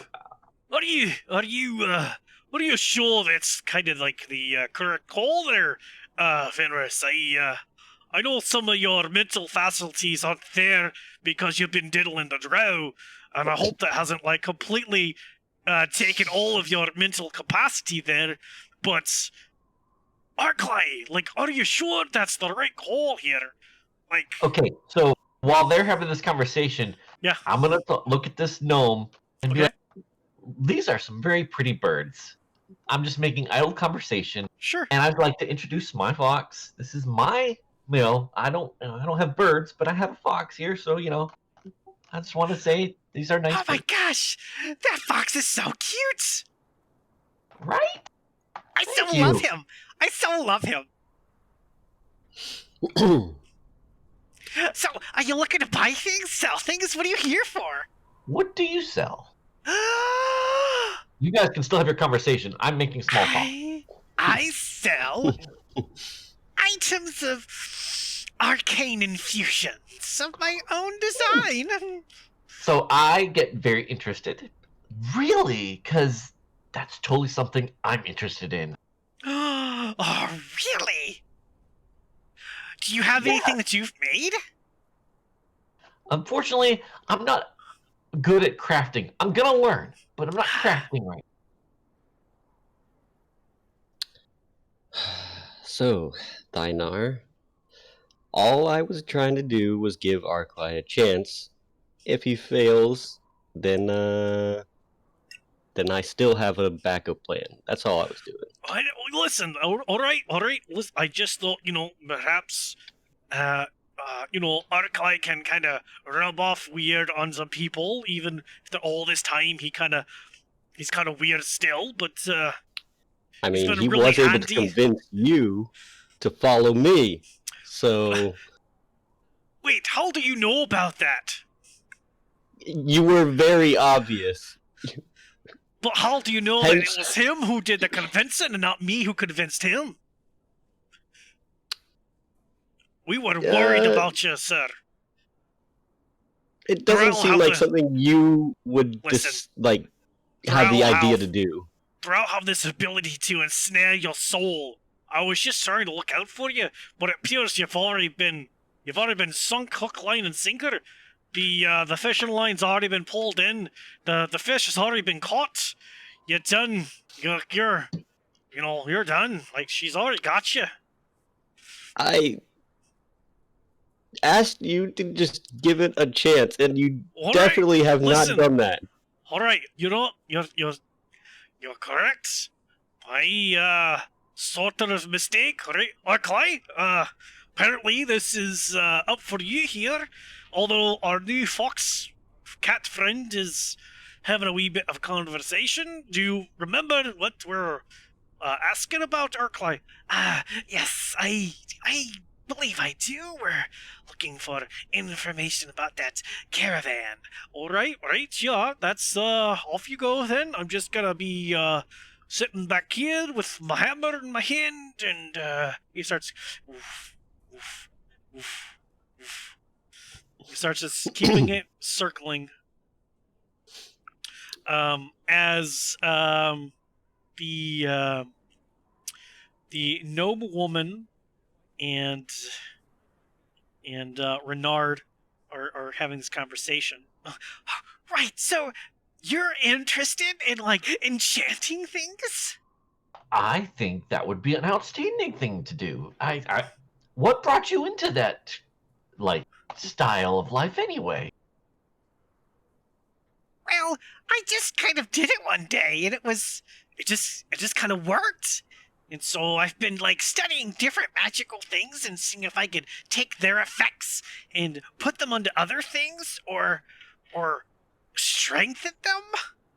And Can I look at one example, just so I can see? of something that I've made. Yes. Oh, sure. And she kind of like draws a line in the air and then sticks her hand into it, but her hand disappears. There's just this thin line in the air that her hand goes into, and she pulls out a small glass case, and she hands you the case itself. She doesn't open the case. She hands you, and it just looks like a glass cube. But inside the glass cube, on a small glass pedestal, appears to be a ring. It is a silver ring that encompasses what looks like a red ruby and kind of two cross-like patterns on top, so that they do kind of this with a ruby in the center.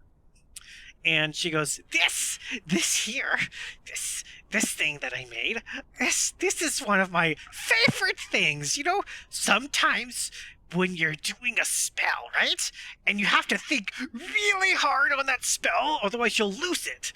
And you just have to you can't hold on to it for too long. But then sometimes you're like, ugh, I really want to think about this other spell at the same time. This can let you think about two spells at once for about a minute or so. That's totally fascinating. It only works once a day, though, but for about a minute, you can think about two spells at one time. Hey, it works. Even though it works, that's the big bonus. I'd like to make an Arcana check to take a good look at it, and I don't have identify or anything like that. That takes too long to prepare. I just want to take an Arcana check to just take a look at this thing. Okay. In the future, don't ask for a check. Instead, think of a way in character of what you want to do. Think of do I feel any sort of magic about this? Do I see any runes that I recognize about this? Is there anything that pops out to me as being an extra magical to me? And then I'd be like, yeah, go ahead, roll me an Arcana check. In this case, I'll go ahead and just say, yeah, go ahead, roll me an Arcana check. Okay, fair. Sorry. No, you're good. You're good. I just like to keep the immersion as much as possible. And so instead of asking for checks, try to think of how you would say that in character. Okay.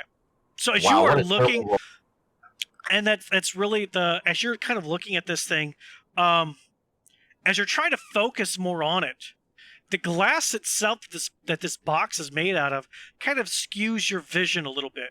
It's almost like how you look at something in the water and it's glass, it goes from this to this. Right. So your vision is kind of skewed. You can see some details, but not a whole lot. What you do? Dude, you do see. Go ahead. I was gonna tell her, since that's all I see, and I'm using my check and I'm playing it out. I'm I can hardly see what's inside. Your description is great, because I just looking at this box itself is actually pretty cool. I know, isn't it so much fun? At this point, yes, as fun as that is, we do have a couple of questions for you, if you don't mind. Oh. And she kind of looks up and over and goes, okay, and who are you? I am Arklai, and I don't have a last name because that's just weird, apparently, to have a last name. I'm with this group of adventurers, and we were wondering about a local caravan that was in the area last night or so. Okay, I don't deal in caravans, so I'm not sure how I can help you. Well, this one is perhaps a little bit more known. They are the Torgs? The Torgs or Torgas? Oh, okay. Yeah, I believe they popped up a tent yesterday and left. Right. Do you know whereabouts they went? At this point, Arklai, make a persuasion check. I would love to make a persuasion check. Okay. I am very persuasive, as you see. Yeah, I think they left sometime this morning. I'm fairly certain. Right, do you know about where they perchance were, camped-wise? they left something behind, and we need to return it to them. That's pretty good, I think.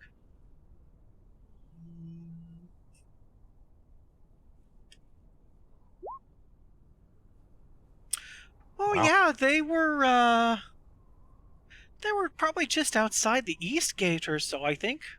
I think they were headed to the next town.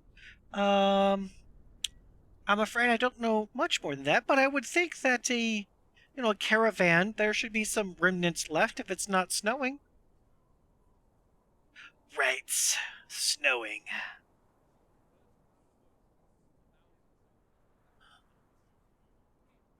Well, what are these things you have on yourselves?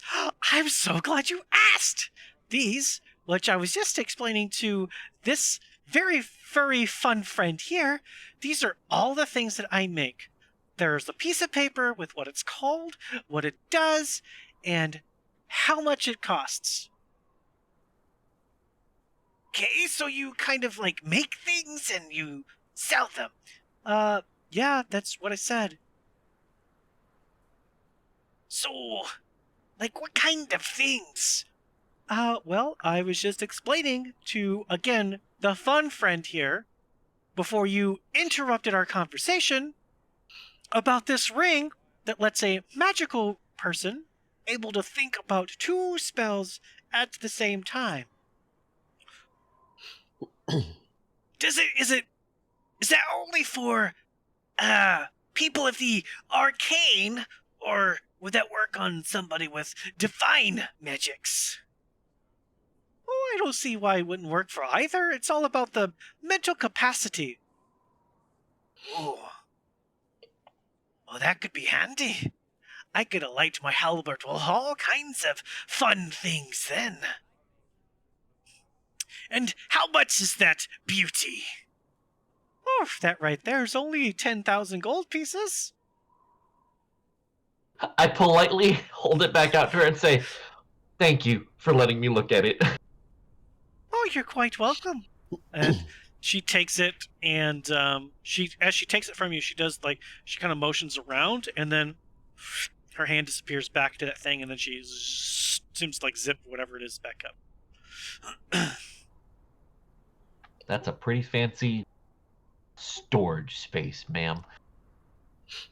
I'm sure once you get a little bit higher up there, you've already started with the familiar. The magic is kind of the same. It's still another pocket dimension.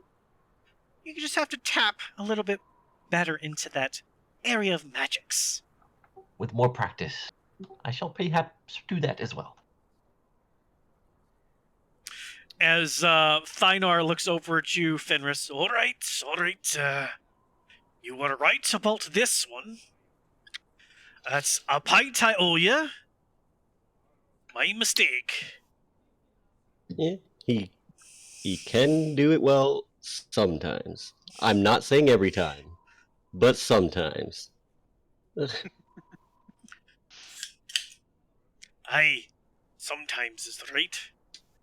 If only he acted like this more often, he wouldn't be half bad of a guy. All right, what was your name, ma'am? What? I said, "What's your name? I'd like to maybe perhaps come by another time, perhaps when I'm more seasoned." My name is Bella.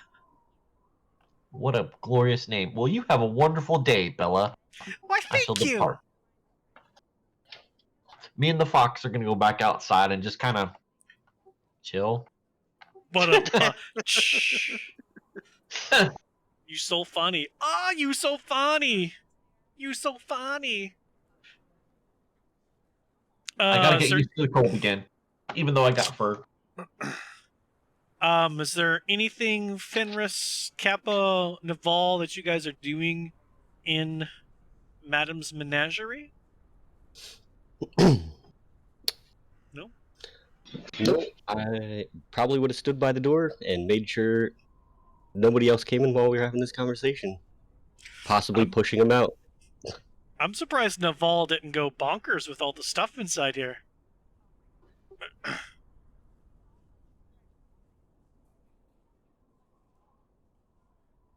think he was trying to say something. I thought so too, but then nothing came out. Were you talking, Naval? No? Okay. So, as you guys are leaving, we're gonna go ahead and take our break now. We'll take our Man, you're really leaving me in suspense. of course. Take our 5 or 10 minute break before we come back to Gray's. I mean, whatever Gray's gonna discover here with the TPK. I mean, well, there's only one person, so we will see what Unintended happens. suicide. Unintended. I like that. The unintended suicide of Gray. We'll be back in a few, guys.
we're back.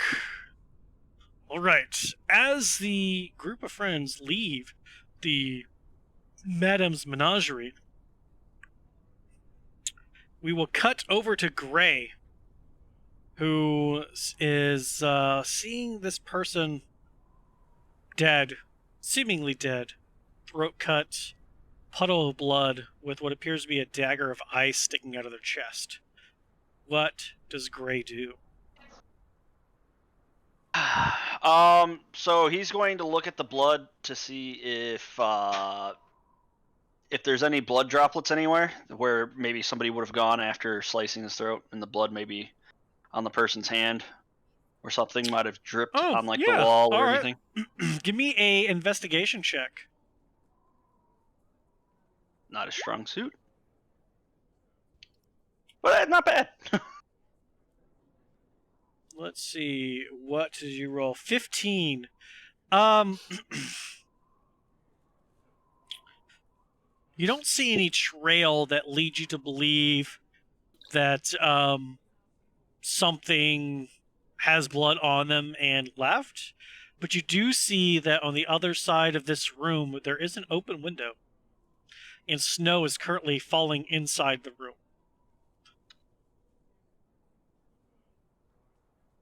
Now, would I have heard somebody open the window when I got inside? You heard because I know I muffled listened. I heard weirdness, somebody. Yeah. and that was it. That's all you heard. And Now- is this window facing, like, say, outside? Or Yeah, there's currently snow falling in. From this I mean, window. like when I went into the door, is this like a window that's like on the opposite side, or? So like the front door was here, right? This Mhm. window is over here. Bloop, bloop. Wait. Okay, so he went off to like the right or Yeah. my left, so whatever. Yeah, it's a distance Okay. away. So you went forward maybe about 20 feet before you turned left, and I'm it's gonna, kind of like an L-shaped house. Okay, I'm gonna look out the window and see if somebody landed outside the window, like if there's any impression in like the snow or anything. And then if there is, I'm gonna just try to book it and catch up.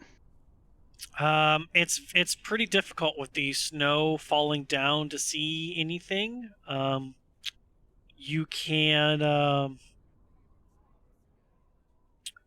there's only be one. You can give me a investigation check as you're trying to see the deeper footprints, but the snow coming down is still filling things. But there should be, you would think, a small divot.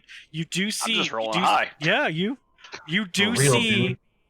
Kind of like a small divot where one foot landed, but you don't see any more. You don't see a second foot. You don't see a third footstep. You just see the first, and then there's no more.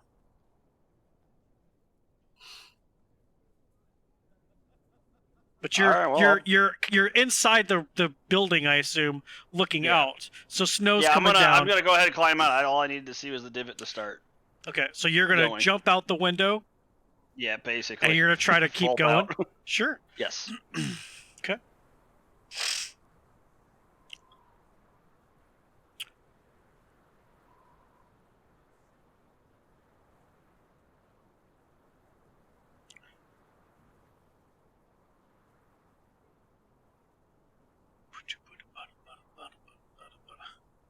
Ba-da-bum, ba-da-bum. You come out the window, kind of looking around for that second step. You take another step, and you just hear the cracking of ice, and just barely turn before a shadow is jumping from the roof down at you. Roll initiative. All right. Oh yeah. How long are these rolls gonna last? I'm actually scared right now. I'm hitting combat and I've been on a roll. Yeah, I'm about to say, the moment you make an attack roll, I'm about to get like 8 ones. Ah, jeez. And we're like super far away, so I you're know. completely on your own. He's on He knows his he's in trouble. own. He don't know about nothing. Where's just like Really? There's not just... No, there's not. Okay.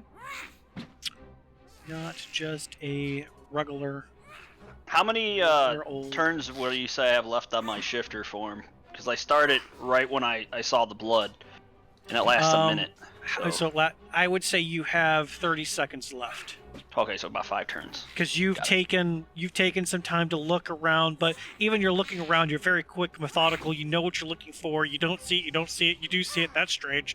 Get out. Step. Whoosh. Coming down. I would say 30 seconds. I'm gonna roll my D6 right. For the extra temporary health for my shifting then. Okay, so I got 6 extra temporary HP. I can't believe there's not just a regular, standard old JCPenney battle map on this damn thing. This is so damn dumb. What does this look like? It's not what I want. I want JCPenney standard battle map. Give me a damn... What's this look like? Fuck it. That'll have to work. Delete. And paste. And we will move everybody to here. Just so everybody can see. Here's the Frosted Friends. We're going to draw the room. Frosted Friends, they're more than great. One's dead. Oh. Hey, it makes my name work as the leader pretty well, because Fenris, it's 3 Fs in a row. Fenris of the Frosted Friends. So there was a door here. This is the window. The little monsters just yelling in the background is pretty funny to me. Puddle blood. Where is... Nope. Did I not put you in my list? I did not. What the fuck? Damn. They sound a lot like the goblins in the cartoon Lord of the Rings movie.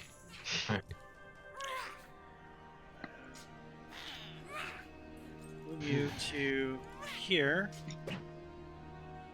And... Did the music change?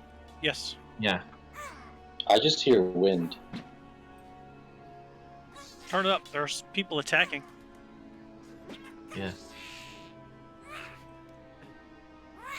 I got goblins fighting in the background. Yeah. Yeah, me too. Not me. I just hear wind. Really? Yeah. There wasn't wind before, so that's weird. But I will stop Yeah, it and restart it.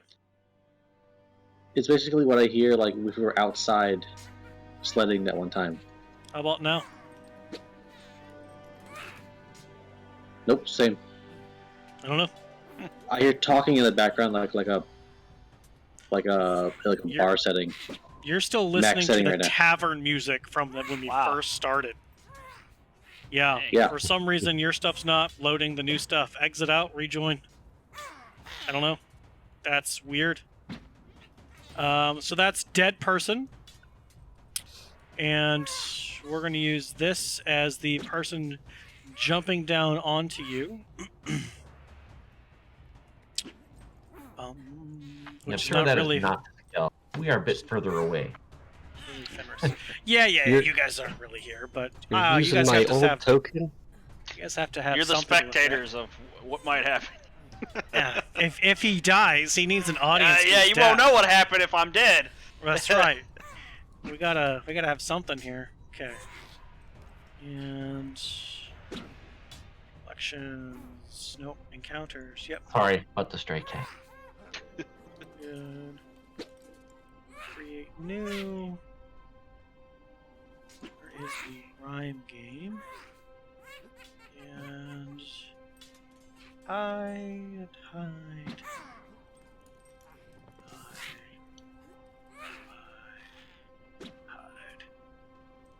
Just the one person. Nothing could go wrong with this. Nothing at all. Just ask me, I'll tell you.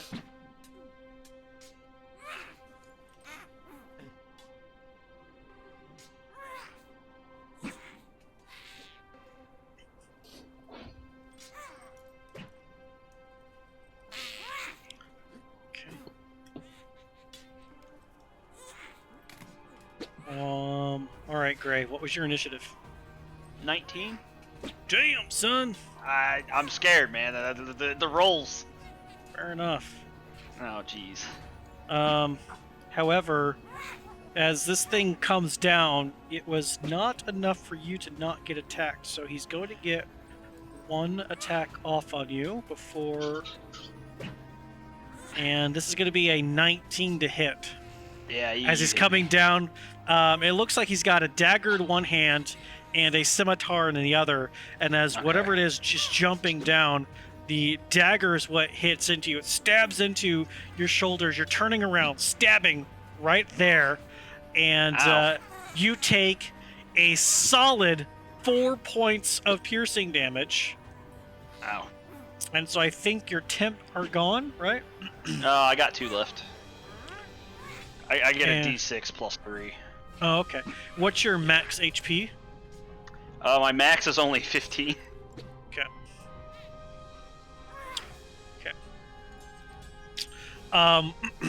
So as this thing comes down, pulls the blade out, stands back, switches blades around. Dagger is pointing down like this, and then scimitars up like this. This, you appear to be staring at somebody who is not wearing any sort of furs. Doesn't have the blue skin that you were told to look for. But there does seem to be, on their scimitar, there does seem to be kind of, even in this cold air, a layer of frost that just is like permeating like fog coming off of the blade itself. Of course it is. This character, this person, appears to be wearing some sort of studded leather armor, but there's no sleeves. The shoulders are heavily tattooed in just different symbols of the sea. It looks like maybe like some sort of large octopus-like or kraken-like monster on one arm, and on the other, just like random shit that makes no sense. There's a shell, there's anchor, there's iceberg, like it looks like these are the Like tattoos that he got first, and this is the one that he's like really proud of. Yeah. And you know, one of those people. But Oh man. he's got one eye. He's got a wicked scar on the right eye that's like 3 scars coming down, and so the eye itself looks like it's healed closed. He does not appear to be wearing he's not wearing any kind of eye patch, so there's only one eye staring at you, and it's kind of like a bright blue color, and there's that frost coming off of the blade itself. What do you do? Well, I'm going to probably try to sidestep on his blind eye and make an attack, an unarmed strike at him, and then go from there.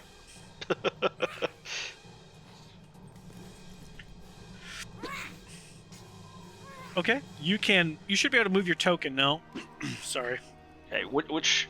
So if I were to move, like, say here or something like that, or like here, I'm just trying to see which side is where his eye is. He's up. focused on you. It doesn't matter where you move. He's Okay. turning his head and his body stance. Like he's got his Alright. back to something that he potentially knows there's nothing in, and so he is on defensive against you. All right, then I'll just stay put, and I'll just go Okay. for a unarmed strike. Go for it. Yeah, I knew that was gonna be really weak. 13 to hit. This guy does not hit. Alright, As your come on. fist makes impact with the armor, the body is harder than you expected it to be. And Uh, your fist comes off. As your fist comes off of him, it's cold. okay. Well, I'm gonna bonus action and try to hit him again with an unarmed strike. Go for it.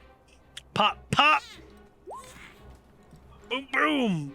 Yeah, and this is what I knew was gonna happen. All my combat rolls are gonna be low. No, you hit, and it's just like hitting pure ice. Boom, boom. There's no give, no flex. As he kind of looks at you in this wicked kind of grin. He goes, you shouldn't have been snooping around in things you don't belong. Shouldn't have been killing people. Well, I'll just have to kill one more. As he attacks you with his cold scimitar. Of course he is. Does I assume anyway, a 21 hits. Yeah, of course. Yeah, of course. Oh. This is gonna sting. So that is 4 points of slashing damage and 4 Okay. points of cold damage, as when this blade slices across you, piercing into your flesh, it kind of burns at the same time, but in a incredibly cold fashion, where your blood just congeals almost instantly. And as he pulls his scimitar, as he finishes the slash with the scimitar, he comes in with the dagger.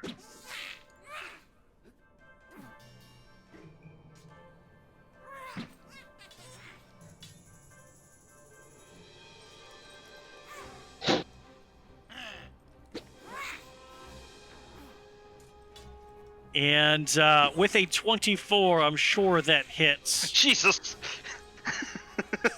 Dang it. As kind of slashing down, seeing that open wound, he just follows it up the same line, opening up that what was congealed and frozen closed wound for 6 additional points of piercing damage. Alrighty. That stings a lot. It is your turn. Alright, well, I'm going to bonus action, disengage using a key point, and then Okay. I'm going to action to dash the fuck away. Okay. So, let's go back to here.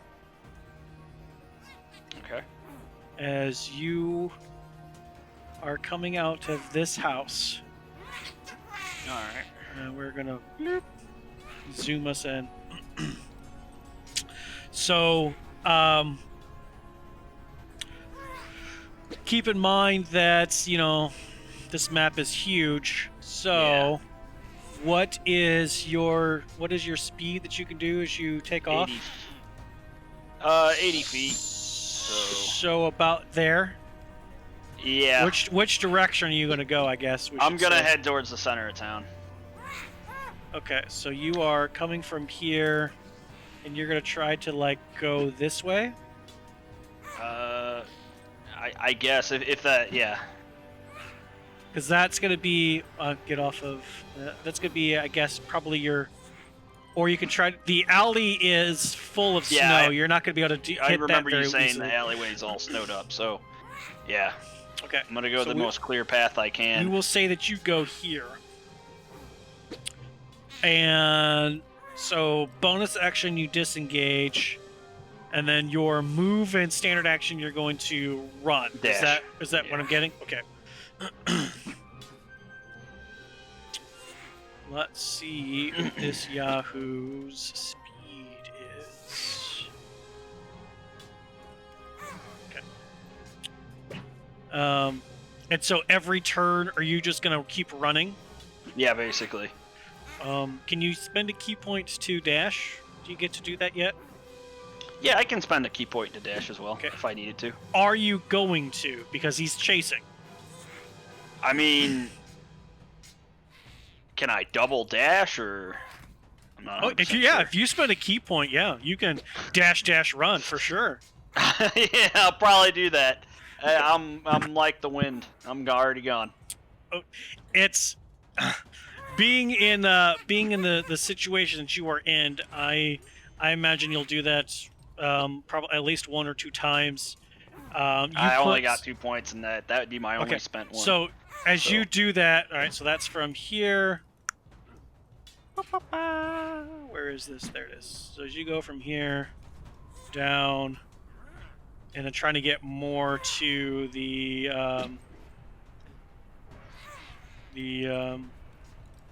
where people are, you get about here. Bloop. And then you don't see him, but you keep running, and you don't see him anymore. That's fine. I'm getting back to my allies. I see his face. I know what he looks like. Got it. I'm sure there's plenty of blood in the snow. You get some sort of direction, I suppose. That's what's going through my mind. As you are running back to where you last saw your allies, where are the allies going after leaving Madame Menageries? I would imagine I would try to take them towards the direction my fox went. I think he went this way. At least I know that much. All right, let's see if we can find Gray. And I will take them move the back distance up. that my fox took until I called him back. Sure. You know what I'm So, saying? as you guys come over around here again, the snow has completely covered any tracks. There's nothing to follow anymore. Well, that's fine. I wasn't trying to follow him. I just was trying to mentally know, okay, well, we took a left here, I took a left there, then I lost him there. You know what I'm saying? Right. So that's only until about here. This corner right here is where he started taking off again. All right. And this is where you lost him. So Yeah, that's exactly what I'll say. It's where I don't know where he's going from here. Do we see anybody like standing around in this area? as soon as it started snowing, like the only people on the streets are people who have to be, and they're obviously like walking. And this is kind of an alley, so it's starting to get full of snow, whereas these bigger walkways are being actively cleared off every so often. Like there's still a pretty thick pile of snow currently building up. Well, I'm not one for difficulty, so I'm just going to take an easy path towards the general direction I thought we were going. I'm a wizard. I'm not very athletic. So you said you kind of lost them right about here, right? So Yeah, I mean, pretty Bryn's much. kind of a big town, right? So he could have gone literally anywhere.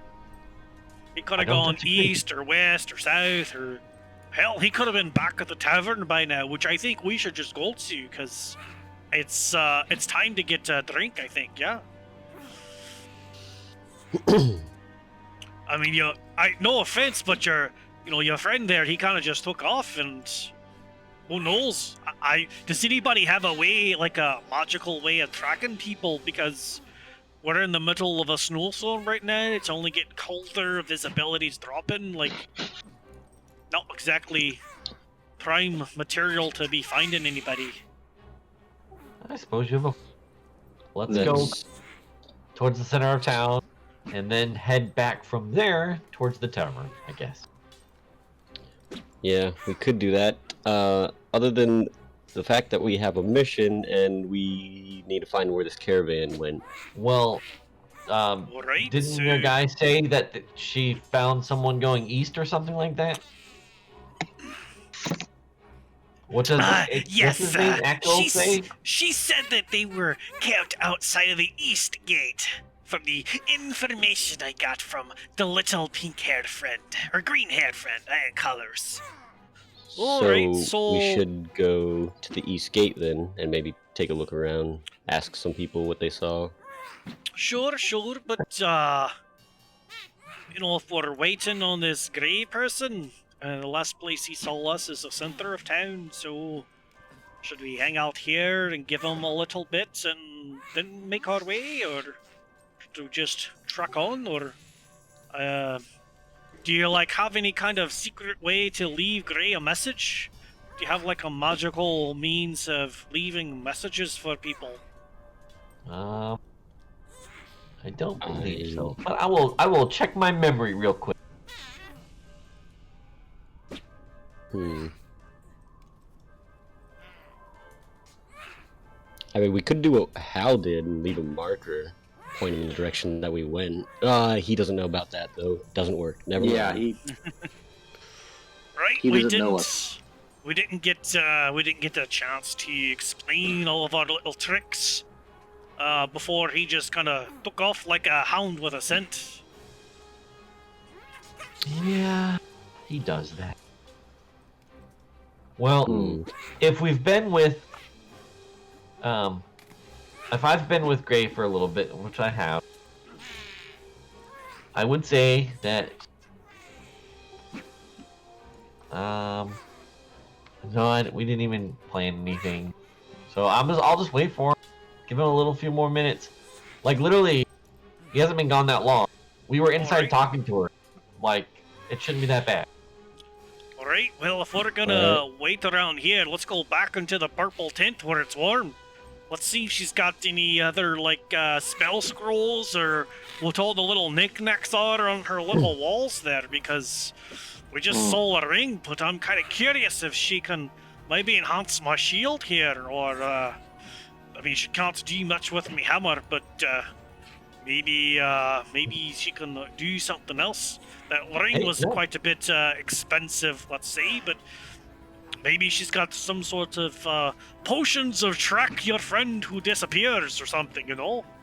That's fine. That's a good idea. We could We ask can her. go- We can go into the tent, and I'll put the fox outside the guard so he knows my fox at least. That fox is never without me, so. Oh, right. Can you, like, tell your fox to, like, do certain things? Is that I a can. thing? Yeah. All right. So, can you have your fox maybe, like, look or be in a central area, and when he sees your Gray, like, you know, kind of points him in our direction or notifies you somehow? Is that how it works? Do you guys talk to each other? Is that a thing? Yeah. That's that's a true statement. We can do that. I chased the fox there. I was the fox. I can tell him to do that. That's what I was gonna do. I would have him guard the tent, and the fox would see where we went. So the fox would guide him. I'll tell the fox to guide him to us. Because he's like, if we're at this tent though, the fox is outside the tent. Chances are we're inside the tent. I mean, you know, I don't know how your magic works. I wasn't trying to, like, step on your toes, man. No, that's fair. It was a good question. You know, I'm just answering the question. All right, then let's.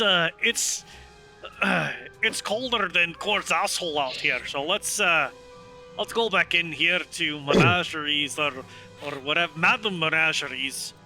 Bella And, is her name. Bella's, go in. yeah. We'll just call her Bella. I wonder if she knows anybody named Edward. But let's go back in here and see what she's got here, eh? Come on. There we go. Into the tent. Let's go back in. Still a better love story. Oh Alright. man, not a So I sponsor. will do that.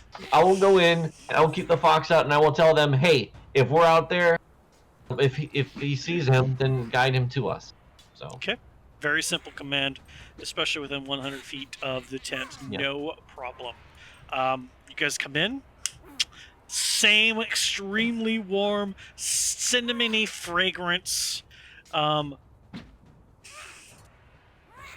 Bella is just sitting in her pink chair, currently sipping something out of a pink porcelain cup. Maybe it's tea, or who knows. She just... Oh, hello! Welcome back! Oh, it's the fun friend and the strange blue one who interrupts conversations. And the rest of you. Welcome back, welcome back. What can Bella do for you today? So, yeah, that ring was on the pricier side, but let's take a look at some of your scrolls, right? Don't you have some scrolls you said you made?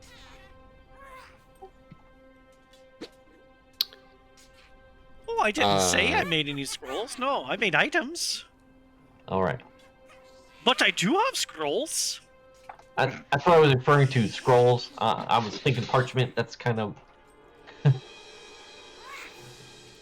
Like, are you looking for things that already have the magic imbued into them? You know what?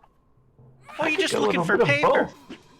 I could go with a bit of both if I need to scroll my own magic if I see any. I don't know if you know this, but with a ritual book, you already have enough paper in your book for probably up until about level 5. Sorry, so you, I am do not technically need any paper just yet.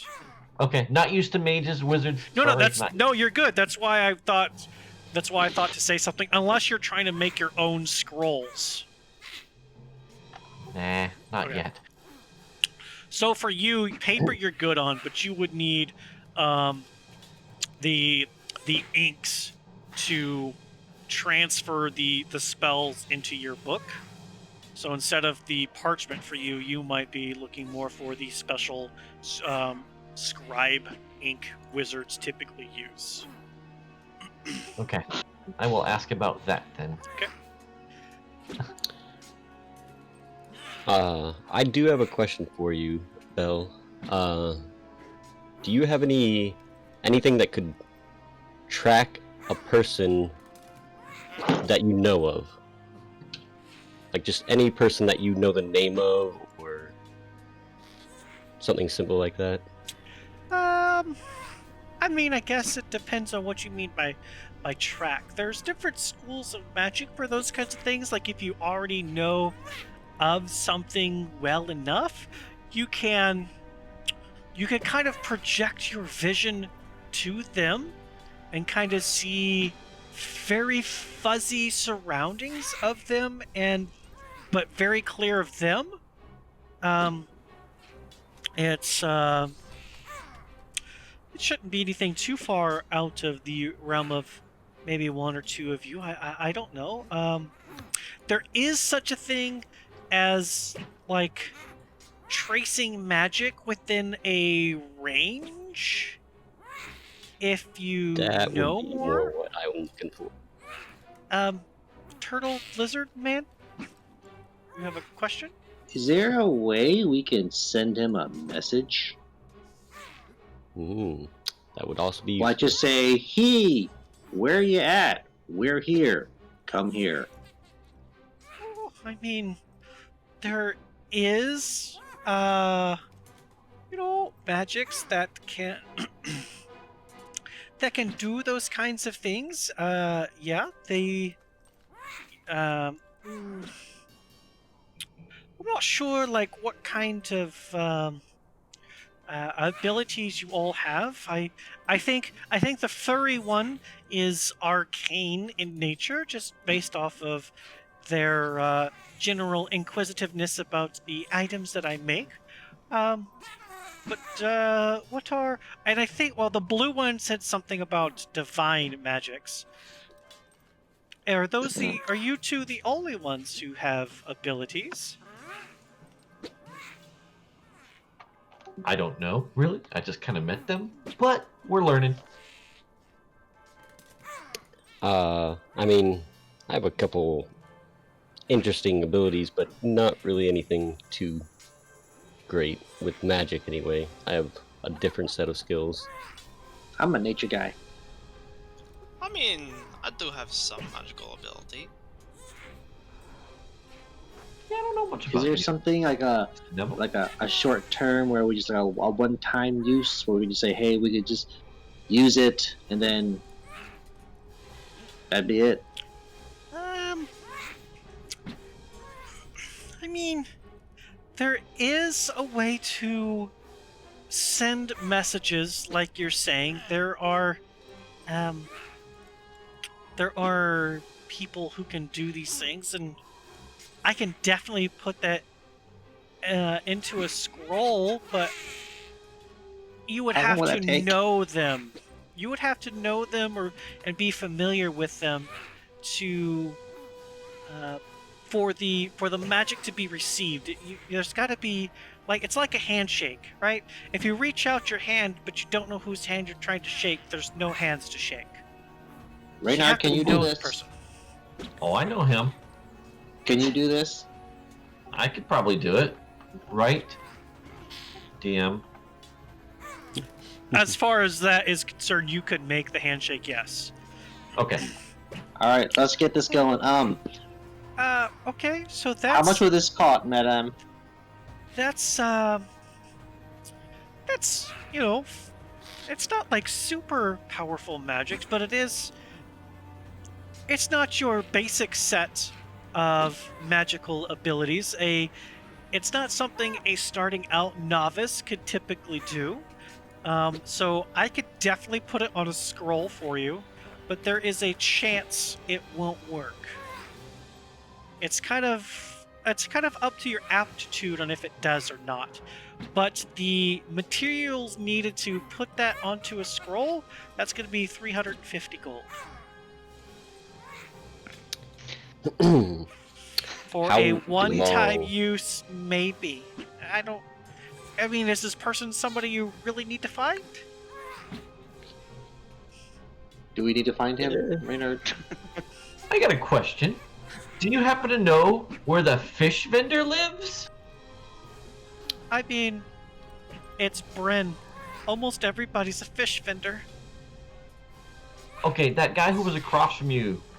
Do you know him? I don't know who was outside today. Okay, fair enough. Sorry. No, that's good. I was just trying to see if there was a way we could help. That's cool. Right, so, like, you know, that's all fine and dandy. I don't know, like, 350 gold, that's worth, like, the handshake, sending some sort of note to your friend. Like, you got your fox, right? Can't you just be like, can the fox, like, just go hunting for him or something and let you know? Is that how that... I don't know how that works, I'm sorry. I just, 350 gold, that's... And up here, like, gold isn't a real thing, so it's gems. Gems. Right, it's gems, right? Hey, so, I mean, maybe he could we could... Go ahead, I'm sorry. Go ahead. What were you saying? She could certainly try, but I was trying to follow him with her, and I lost the trail. I didn't feel like I had it, or I wouldn't be able to keep up. And I think it's snowing out there. I don't know how good her senses are in the snow. I mean, she's Arctic, Sure. so maybe. Right. But I mean, if it's kind of important, Miss Belk, is there maybe something we can barter or trade with, some sort of task you need done or something that we... 350 gold's just kind of a bit right now. Is there perhaps something we can do in exchange for the scroll of maybe it'll work? I have a question for you, DM. Mhm. So we talked to her for a little bit, saw the ring, then we decided to go walk towards his direction and come back. How much time has passed for us, and how much time has passed for his character? Not enough for him. Like, how long has he been gone? I mean, you guys be searching in the store the first time. It was more than just quick.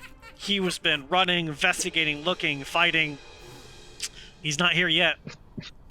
Okay. It's been since he has left. It's been about it's almost been about 10 minutes. All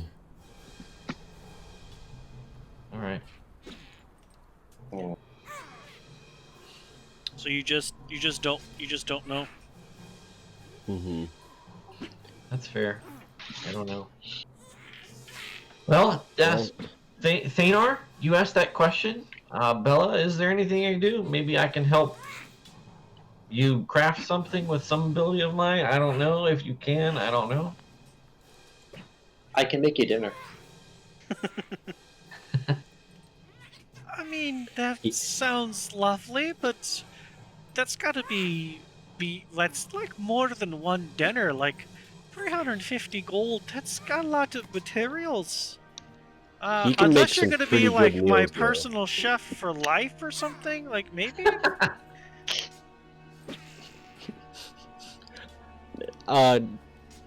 He can make like some really amazing food though. Like I've seen him do great things. Just put it out there. Oh, I seen this too. Like, Fenris doesn't lie here.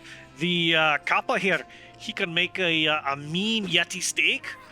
Well, not like mean as in mean, but mean as in so irresistible it makes you want to come back from the dead. So I'm gonna. I guess I'll try. I'll let Nibble know, who's been quiet, that I'm gonna try to do what was suggested by Thanar. That was the dwarf, right? You're playing 3 different characters. Thanar. send my fox- Thanar is the dwarf. Okay, so he's the one who recommended the fox go and search for him. I said I'll give that a try while you guys try to sort this out and see if that works. At least I'm not doing nothing. How's that sound? Okay. Naval, yet again, a foxy cat-like person puts their hand on your shoulder before slumping over. Oh, there he goes again. There he goes again. All right. Uh-oh. So my fox knows Gray and his scent. So at least he knows what I would assume he knows what he's looking for. Fox is a female. I'm assuming she knows what she's looking for. Naval, you okay? You just kind of disappeared on us. Are you still I'm there? still Just the there on camera's my messed up. I see him. Yeah. So On do my I. end, it's just a swirly. Hey, there he is. Okay. It was just swirling death screed. I don't know. It's weird. Alright. Whatever. I was like, what?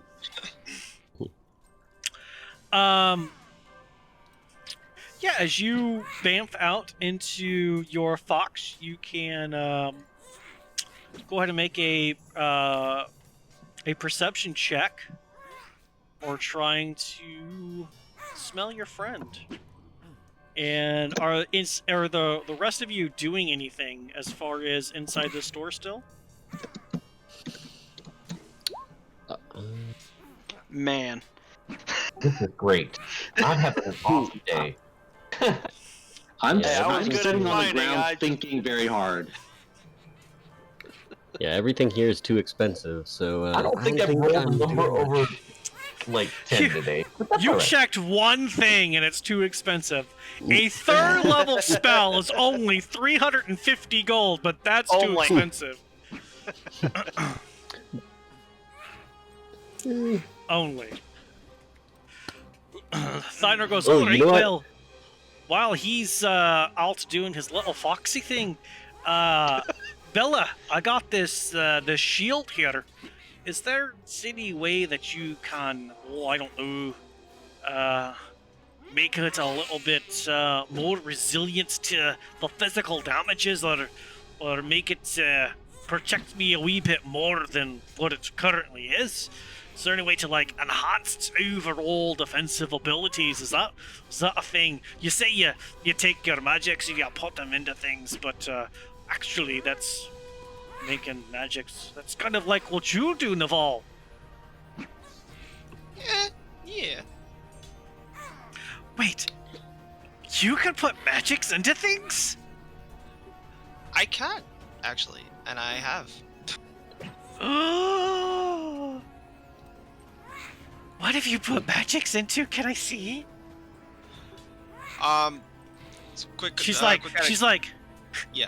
can I see? Can I see? Yeah. Can I see? Quick out of character question. So Yeah? Reynard's out right now. Does he just have a hand on me, or is Yeah. he like leaned onto me or something? It's kind of both. There's a hand on your shoulder, and he's physically kind of slumped against you. Now, Mhm. you're not like 100% supporting him. You could slide away, and he's not gonna just fall onto his face. But there is some, there's some light leaning into you.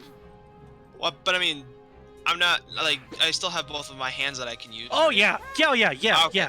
yeah. Okay, so he's not gonna move, but when she says this, I'll be like, "Oh yeah, here I can show you." So, and then I'll reach to my bag and I won't necessarily take it off me, but I'll kind of just hold it forward and I'd say, "I put some magic into this bag here, and it's got a lot more space than a normal bag would be." she kind of she walks physically over to you at this point, and she's looking at the bag, and she draws a line in the air. She reaches in and she pulls out this kind of brass ocular contraption that she puts over her head, and there seems to be different lenses, and it goes out probably about that far. And so she switches these different lenses around, and like her eyes go from small to like really big at first, and then like different colors are being zoomed in. She's going, oh my gosh. Appraising. That's the word I was thinking of. Sorry. I see. A bag of pocket dimensional storage. Wow. And then she kind of lifts so her eyes go small again. And you did this. Yeah, I've had this bag for quite a while. I mean, it was probably one of the first things I've ever imbued magic into myself. Can you make it smaller, but allow the opening to be bigger? You know, that's a good question. I don't know if I know that either. Look at this. She reaches her hand into that slit again, and again her arm completely disappears. There's just kind of like nothing there, so her arm is gone, and she pulls out another small glass cubed case.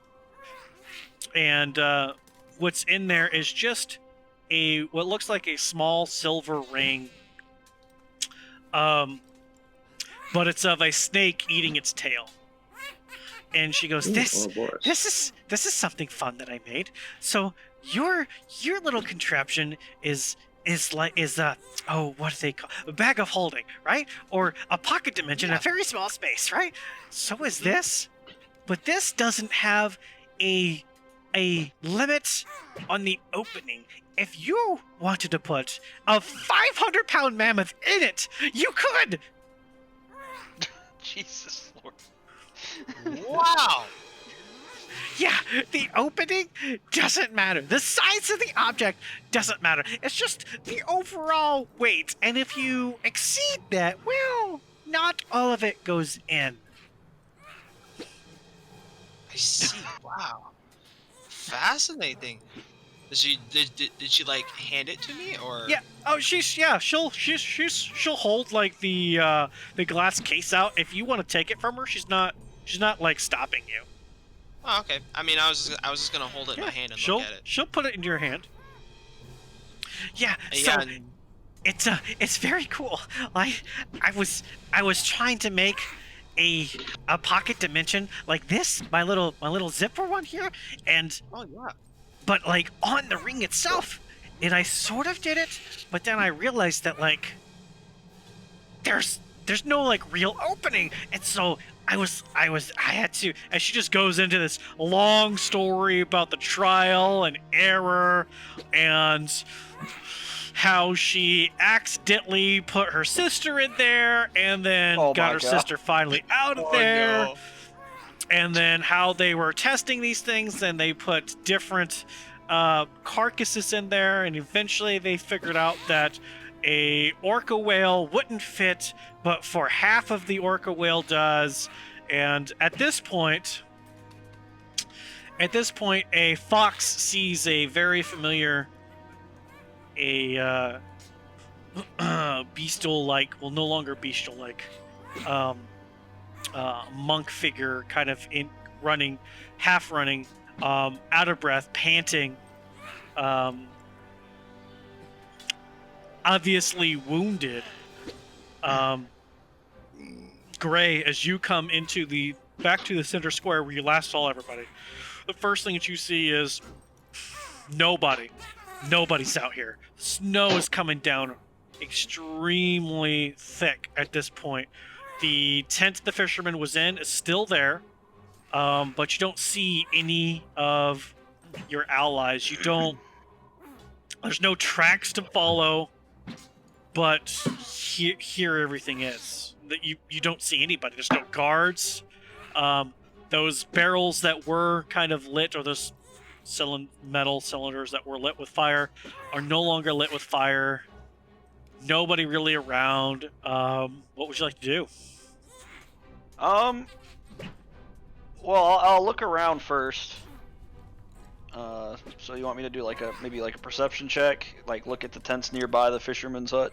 I mean, just like a quick thing right now, you don't see anybody. Now, if you're Yeah. gonna go look or like around tents or something, Yeah, so you're I'm gonna go check like to the tent, 'cause fisherman's I tent. know they were talking about another person's tent, the menagerie thing, but I guess I'm gonna look around for that. Maybe that person's still there, and if they went in there, I can ask maybe if they went somewhere else. Okay, so walking over to the purple tent, um, as you're heading that way, all of a sudden, a fox that you did not see there, it's kind of jumped and just kind of grazed your leg, not in an aggressive manner, but just in a very familiar manner, and then kind of looks at you, wags its tail, and starts prancing towards the. I follow it because I know who it is. And at this point, she just Bella just, and that's how I made this thing. And there's no, the only limit is weight. There's no like physical limit. Like I could put this whole place. I could put all of us in here. Oh wow, that is Not that I will, but I could. Oh. And the flap opens, and in walks a fox. At this point, I assume Renard kind of goes back into his body. Yep. And Oh, he's back. Oh! an obviously wounded, bleeding, razzled, rough Gray walks in. Gray, what are you doing as you come in here? I couldn't save him. There was an assassin at his house.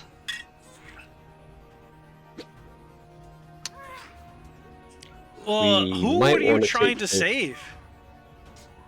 The fisherman. I was trying to ask him questions, but he was killed before I could get to him. Right, so the guy you were bullying has suddenly turned up dead? I wasn't bullying him. He was acting odd, scared. I She wanna wouldn't know know why. that, right? She never left. What? What are you talking about? I'm Thynar. Yeah. I'm not Bella. I'm not sure what you're talking about here, sir. I'm talking to told you our what ally we're Gray here. You know. Dear DM, do I believe him? Oh well, you know what? Go ahead and make an insight check there, Thynar. Let's see if you believe him.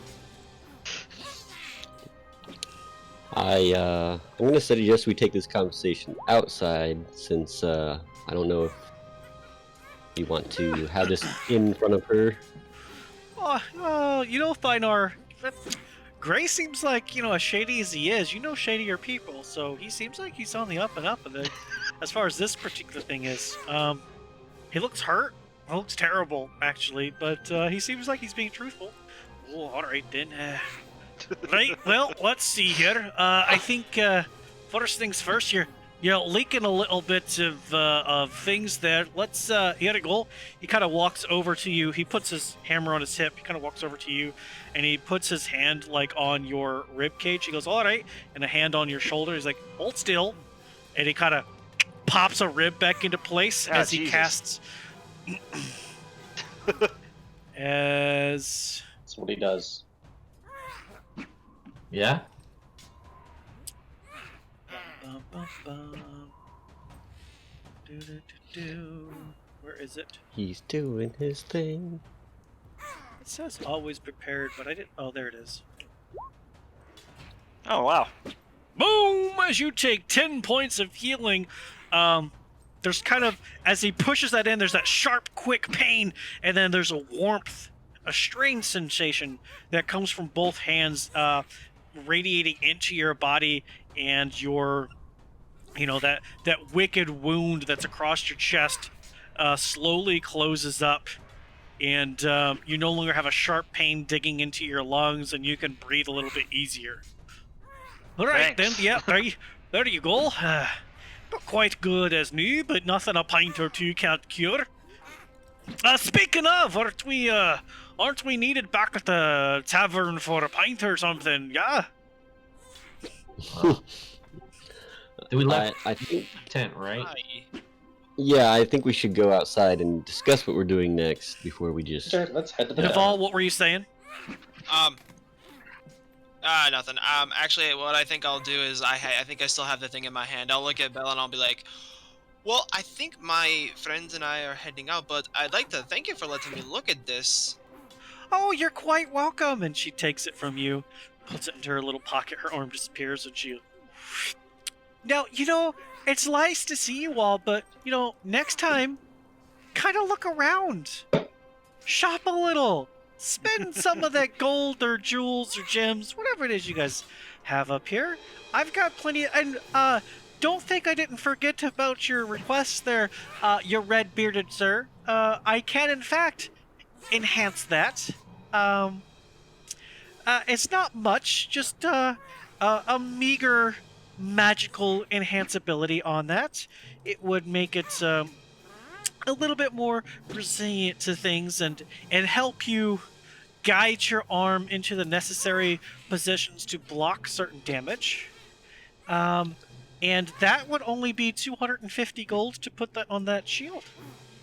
But I would need the shield for about a day. Right then. It's actually not a bad price. I will discuss it with me companions here, and we'll get back to you. Yes, Yeah. actually, that sounds very intriguing. We will have to come back. Okay. Okay. When you come back, spend money or I'm kicking you out. Yeah.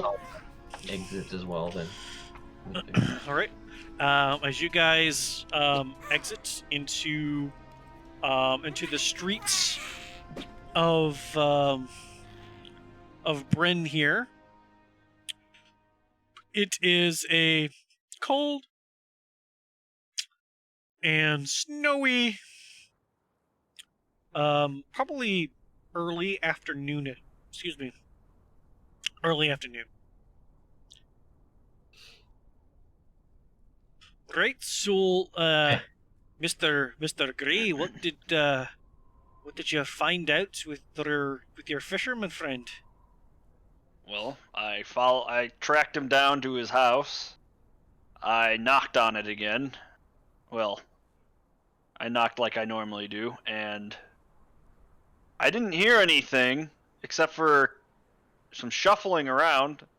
So I knocked again. There's complete silence. So I went into the house, and as I was looking around, I found blood on the floor that led to a body with a frozen knife into him. And then when I was trying to find the person that did it, I stepped out the window because I saw a track, and I was attacked from above on the roof. And he seemed quite skilled, so I needed to survive. So I had to run and find you. Right. So, just for future reference, right? We don't say we ran away. We were advancing in a different direction. What's an ice knife, you say? Yes. Isn't that what that hag in the tavern said happened to the other corpses? He people also that were had a killed? scimitar that also seemed to emit frost. He slashed me pretty good, and it was ice cold to the touch. Was he What was his blue? skin? No, he wasn't blue, but he did have a lot of peculiar tattoos. He had like a tentacle monster on his one arm and some random tattoos on his other arm. He wasn't wearing anything like similar to the description, but he was not blue. Interesting. Was he chasing you? I think he started to, but I'm extremely fast. Yes, he is very fast. Well, All right. we could look around this house that is now the newest crime scene and see if we can find anything. Now, Or we can go look for the caravan. if we did that, I'm pretty sure that. Did you leave the door open? Because what if we run into the guard and they told us not to chase this guy, and we're there at his place, and they see a body? I don't know. Something about theoreticals just doesn't work for me very well. I think the option to go that he points to you, Fenris, right? That's your name, right? Yeah, Mhm. I think your option to go out the east gate is probably the best one. Don't know Well- if there's any pints out there, but it might be a good direction to start. Well, the battle hammers did ask us to do this, so if we go to the guards first, tell them that the battle hammers wanted us to look into this, and that we have Yes, information I told the to guard that go I was there. looking for a murderer, But and you that he didn't was a mention the suspect. battle hammers. No, We could- I didn't. We could tell the guards that there's been a murder. Yes, that Yes. sounds like the right thing to do. But Oh, great! And you guys would be the first suspects because you found it. That's awesome. But we tell them that we need to be the ones to look around because they might just mess it up. Does this clan you speak of really have that much power behind the work? They kind of do. Renard, give me a history check. Okay. I have that ring too that I got from Forgehammer that has the symbol too. If we need any extra proof. That would come in handy when we explain this to the guards.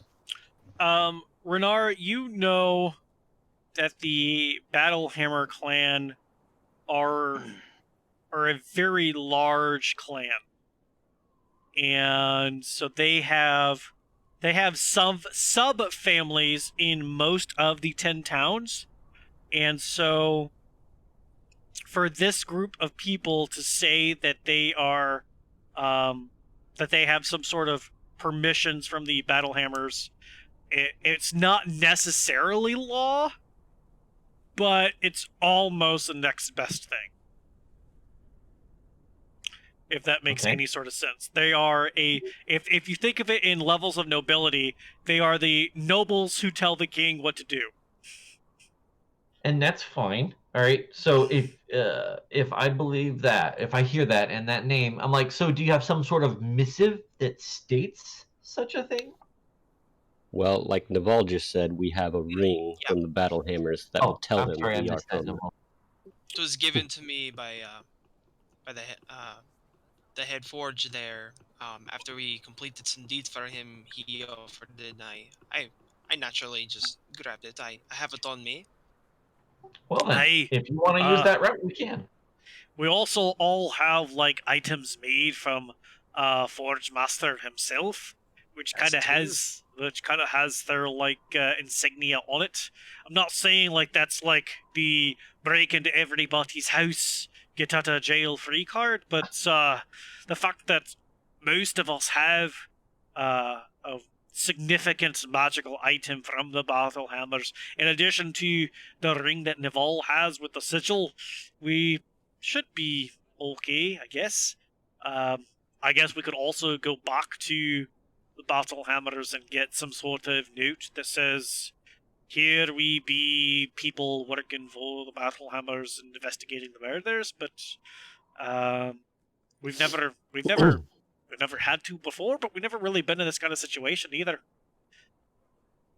I'm just asking questions No, here. I no, don't know you're you good. guys. No, I'm just trying to explain this.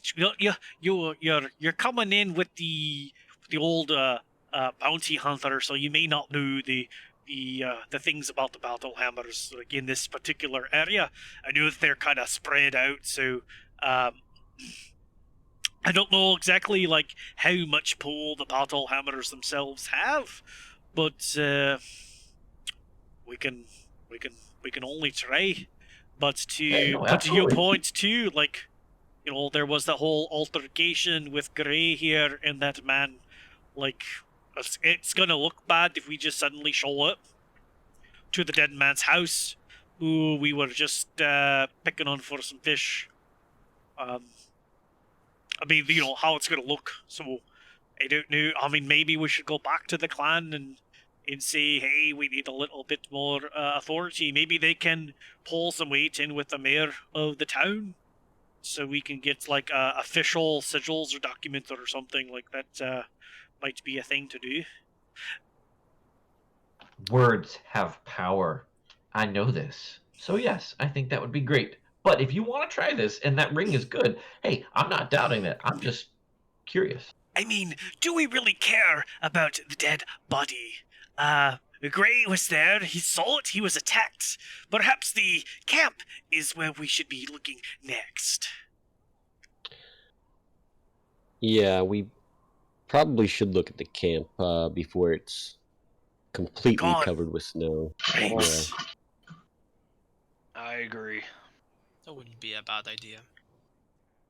Well then, And who knows? Maybe we could find the group right there or nearby. there we go. Yeah, if we end up with nothing there, we can always go back and check the crime scene. The way Gray made it sound, this guy had done his job and isn't interested in disposing of the body. So yeah, let's go check this camp out, and then if that leads to no new answers, then we'll go track another trail. Yes, at least we have another person of a description we can look out for if we need help. Yes. I don't think that these people really care about the Balties being like disposed of. There's been, 3 others, right? That the bounty hunter lady said that you guys were part of. So perhaps like you said, the body will still be there. The ice knife, though, I wonder if that'll thaw or if that's like a magical thing. Did you touch it by any chance, or did you No. just kind of leave it? Oh, okay. I was trying to catch him because I knew he Right. was still in the building. I'm So Or I at least guess- close. even I can create an ice knife. So I mean, it's Oh, you can. yes. Oh wow, I can't Oh, create an my. ice knife. Like I'd have to take a chunk of ice and like hack at it until I finally get a knife. Right. I mean that's like some crazy things right there. So what I'm hearing though is that my pint's gonna have to wait. That's what it's for. Unfortunately, yes. I think we need to get on their trail as fast as possible. All right. So we got two ways to go.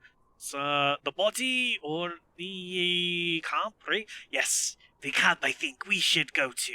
Before the trail is cold, we already know where the body is. I'm sure Gray can take us there after Yes, the camp. it's all the way north up towards the wall.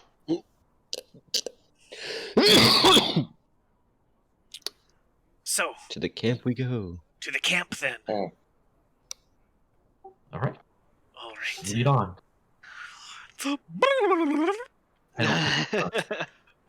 It's actually because of the the snow coming down. It's a fair walk to get from here to the east part of town. Things are getting slick. It's now difficult terrain to go through, even from here to here. That takes you the better part of an hour. So it's starting to get dark just because of how the north is. Just be aware it is. And it's starting to get dark. The snow is coming down even more. Visibility is terrible. You are at a disadvantage for seeing anything as far as any distance is concerned. You might be 1 or 2 hours before there's no sunlight through the clouds, and you are in pitch black. So just be aware of that. As you get here, the guards kind of at the gate go, "Are you leaving, or what's your business? We're about to close these gates here soon."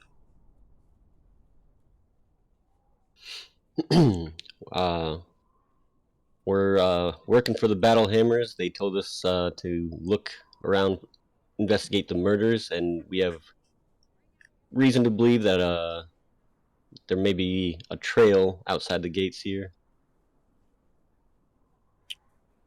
I mean, there is like the Eastway Passage. What other trail are you trying to find in this weather? There was a caravan out here recently, and we're just seeing if we can find Oh, anything to all right, pick yeah. up on it. Okay, well, just be aware that when the dark hits, these gates close. You got maybe an hour or so, just so you're aware. And the caravan is maybe about 300 feet out.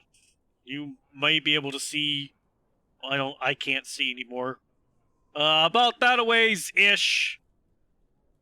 And in this weather, good luck. Okay. Naval kind of wants to look at everyone and be like, I mean, they do have a point. It is getting a little darker. Maybe we should wait to go out.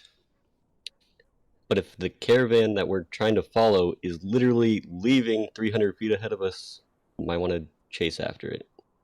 Well, I mean, you heard the man, though. I mean, if we're out for too long, we're gonna be stuck out there if they close the gate.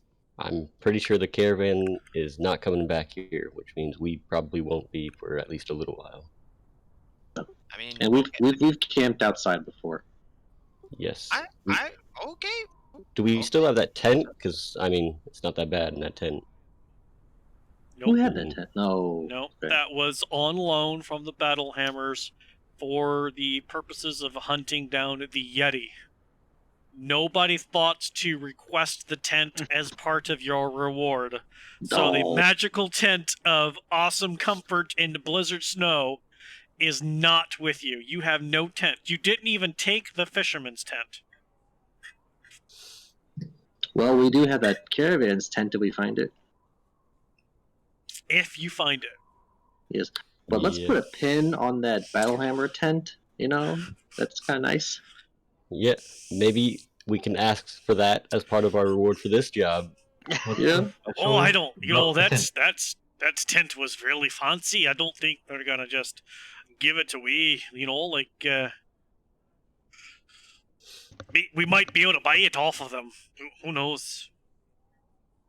At a discount. Was this tent magical? Oh, It was amazing. Oh, yeah, like- Yes.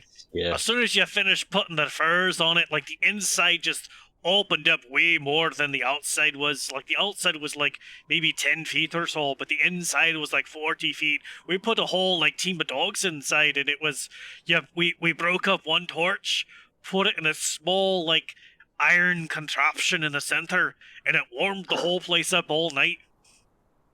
We never had Wow, to that's add any more amazing. fuel to the fire. It just lasted. Damn. I imagine we're discussing this as we make our way through. As you're walking out, yeah. Oh, yeah. Yeah. Yeah. Bloop, bloop, bloop. All right. So, as you guys come out of the gates, and the snow is coming down even worse, who would like to start off attempting to find the caravan, and how would you like to do it? You know, I could try. I had good luck rolls earlier. You're gonna be at disadvantage because of the Yeah. snowstorm slash apparent blizzard. Disadvantage Yeah. is nothing when you roll 2 17s in a row. I mean, that's true. That is true. Can I I can give it summon a my go. dagger? I'm gonna try to look for You just. can. You can summon I your dagger. imagine there'd be like tracks, like wagon tracks or something that'd be maybe deeper than the. You don't even see your tracks. You're stepping it like as you're coming past this gate, like they don't shovel this side of the road. You're stepping and you're coming up about foot and a half, or not even foot and a half. Hang on, 1, 2, about up to your thigh. And Arclight goes, "Oh, right. Perhaps we should put on our snowshoes for this." And he Yeah. pulls them out and pulls another one out. There we go. And, Do you two have snowshoes? I do not. Well, it depends. How long have we been in this place? Would that be included in our what we did, or You guys just got here this morning, and if you have basic snow like furs and things, but no snowshoes. This group specifically asked for snowshoes. So Unlucky. they got snowshoes. After I summon my dagger, can I look out in the distance and at least tell the direction that the road would go? You with your cheat vision as the dagger comes out. So as he those of you who have never seen this before, Fenris just kind of reaches his hand out and grabs onto into like the darkness that's around, and it gets visibly darker for just a second as within an instant he is holding on to this very dark black dagger that comes into a wicked point, and in the pommel is this blood red stone. And when as he's wielding this dagger, you can see his eyes just completely turn red, like pure, no pupil, solid red. And as you look off into the distance, the snow does not impede your vision. You have your normal vision as per usual whenever you wield this item. Huh. And So he's got a special sight, too. you can see the normal path, and then you kind of see where if you were to set up a camp, it would make sense due to kind of like a natural windbreaker kind of in this area, as there's like these hills, a hill bank area kind of here that would kind of snow and things kind of bank off of, and so there might be a pocket there where if you were to have a caravan, that's where you would park it, because everywhere else just from your current vision doesn't make sense. All right, I'll Oh, there he look goes back again. at the group. I think I see where they might have set up camp. If you guys want to follow me, we can be there not too long. So, do you like have to give up parts of your soul every time you use that devil thing? No, I don't, Einar. This is Are gonna you be sure? I'm fairly confident. All right, lead on. But tell me about how you got this dagger. We all would like to know about the dagger. It just showed up one day. It's a recent acquirement, and it's been very helpful. Can we start walking, please? Yes, no, that's fine. I will go with you, but I want to know more. So, like, does it talk to you? Oh, yes, No, does it? Because that would be very interesting. No, it does not talk to me. Oh, well, okay then. Actually, that's a very good point. Naval, does your thing talk to you? I mean, I've never directly heard any, like, whispers or voices, so I'm not quite sure. Kappa, does your shell talk to you? My what? Your shell. It's a good question, actually. No. Does your shell talk to you? Are you sure? Okay, no, that's fine. I'm just making sure that, I don't know if you got all these special things made by the Forge Master, I assume that dagger was one of them. I don't know what Kappa got. I don't know what Neville got. So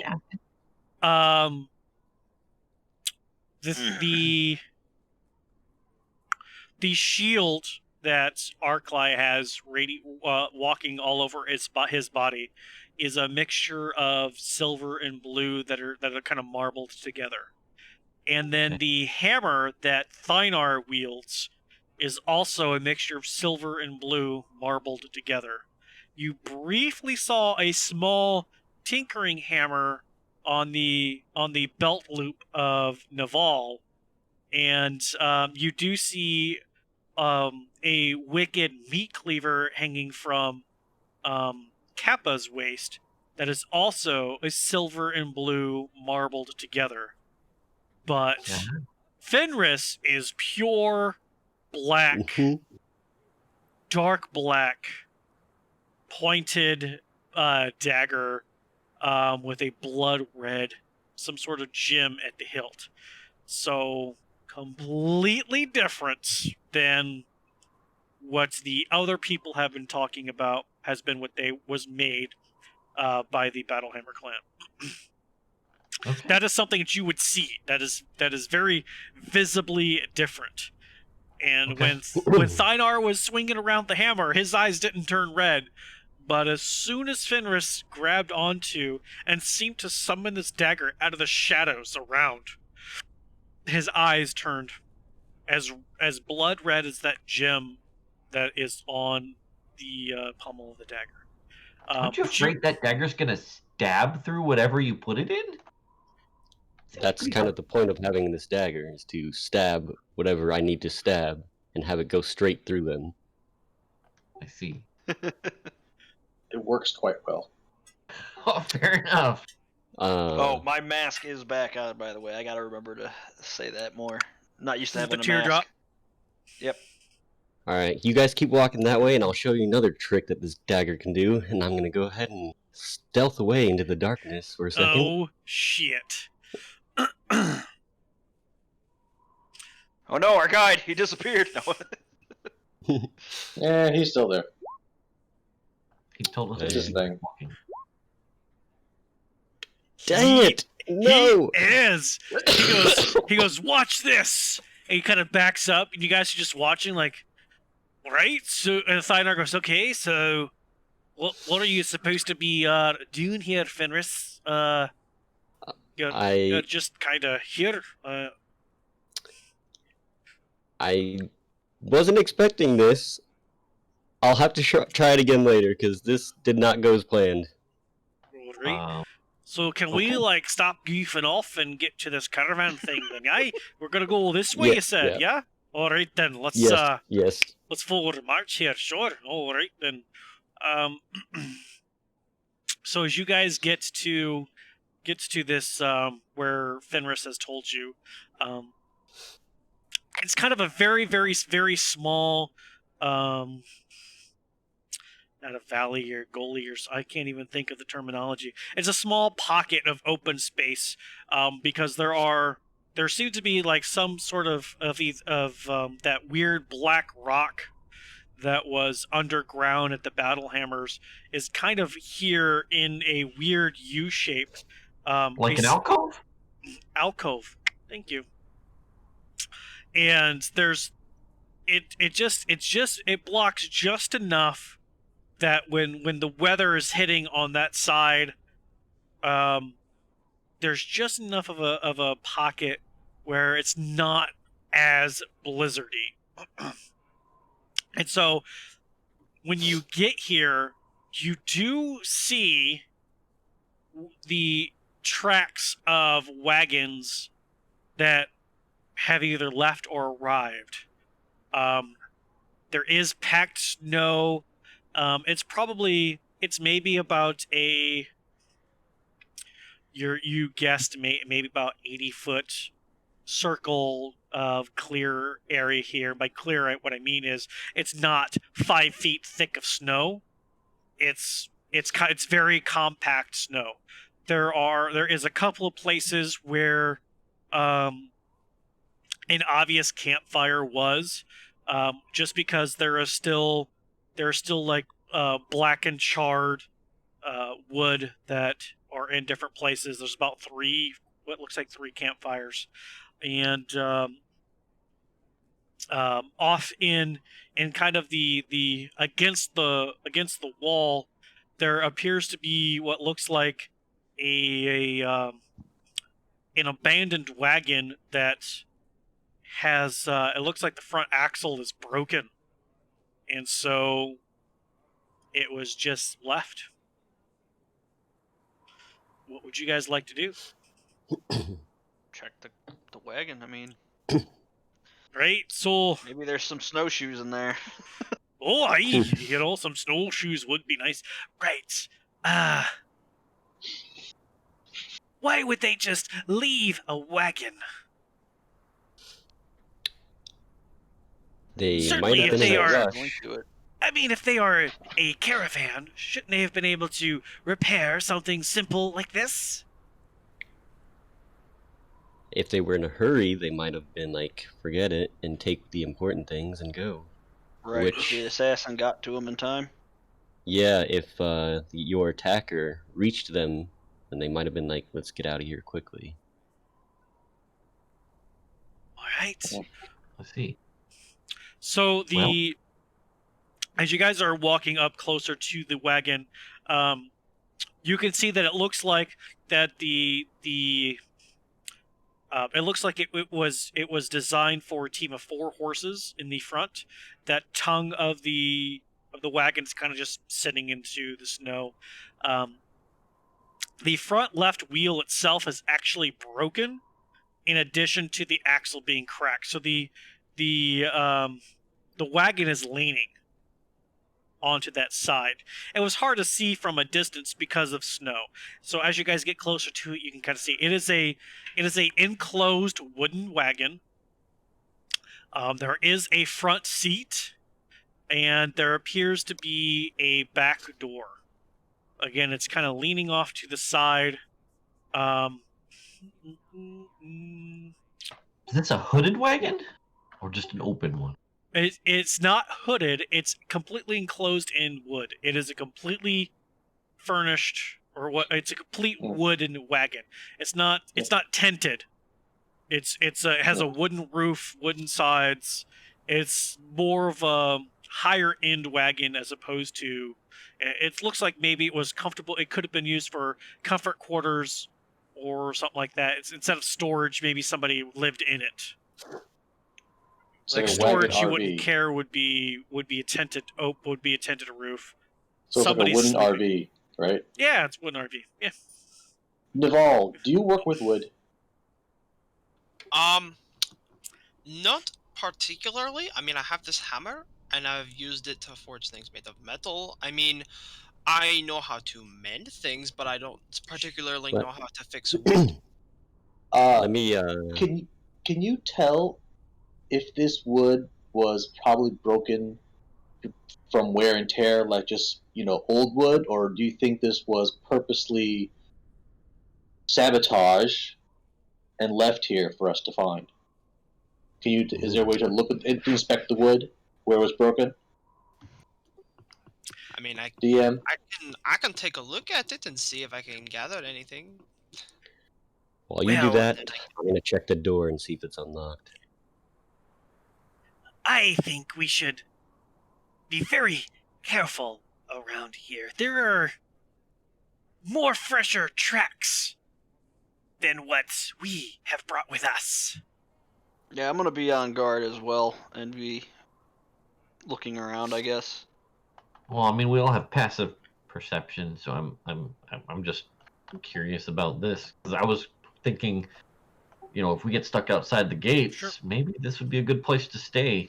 But That's what I was thinking too. I mean, Naval, go ahead and give me a investigation check on the wooden structures to see if they were broken naturally through wear and tear or purposefully. And Fenris, give me an investigation check to see if this door doth be trapped. that's a 13 for investigation.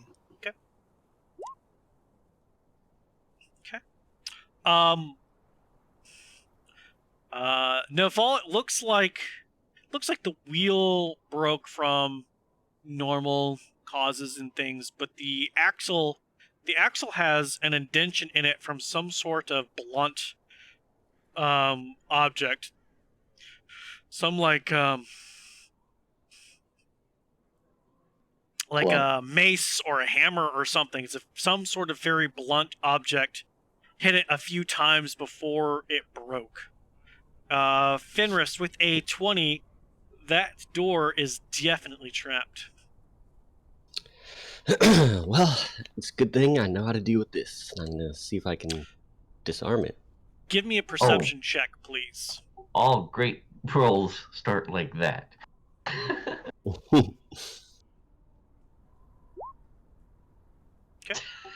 Yep. Go ahead and attempt to disarm it. These tools, I'm guessing? Yes, sir. Or sleight of hand, same thing. Oh man.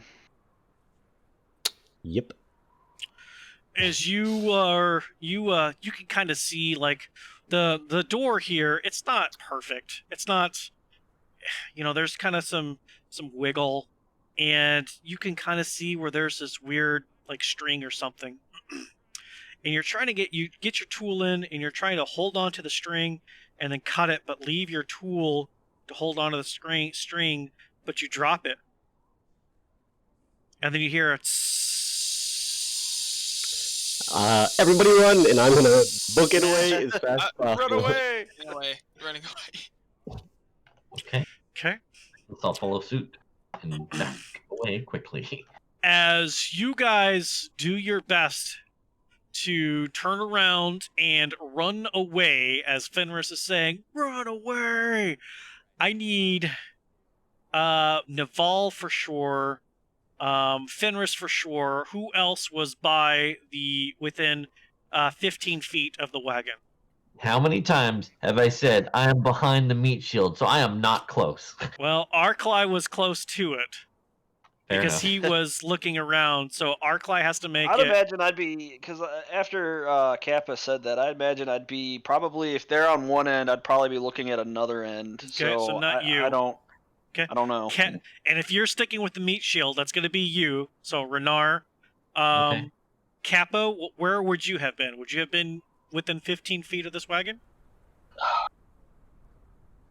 I mean, you were It's looking at hard the to- damage and asking Naval to see if he knew Well, more about it. Okay, I wouldn't be.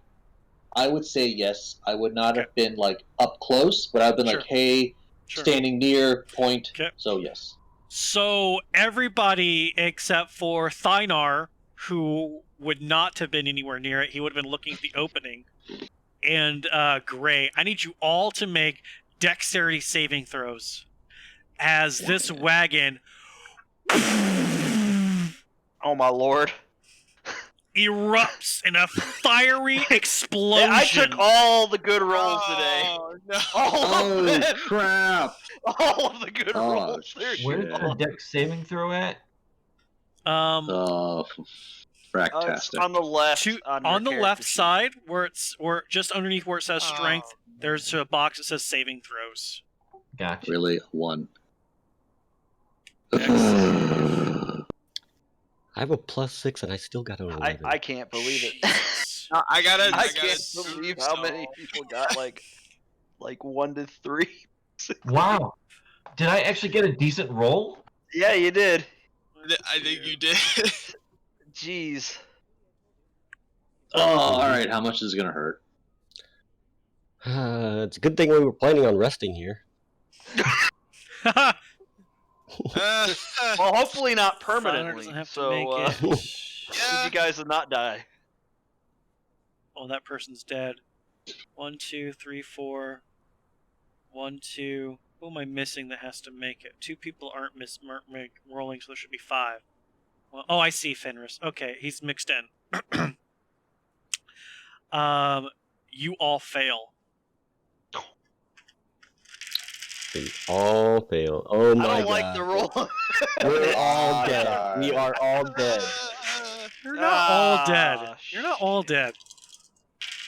It's just some of them might wish they were. Maybe. Let it be D4s.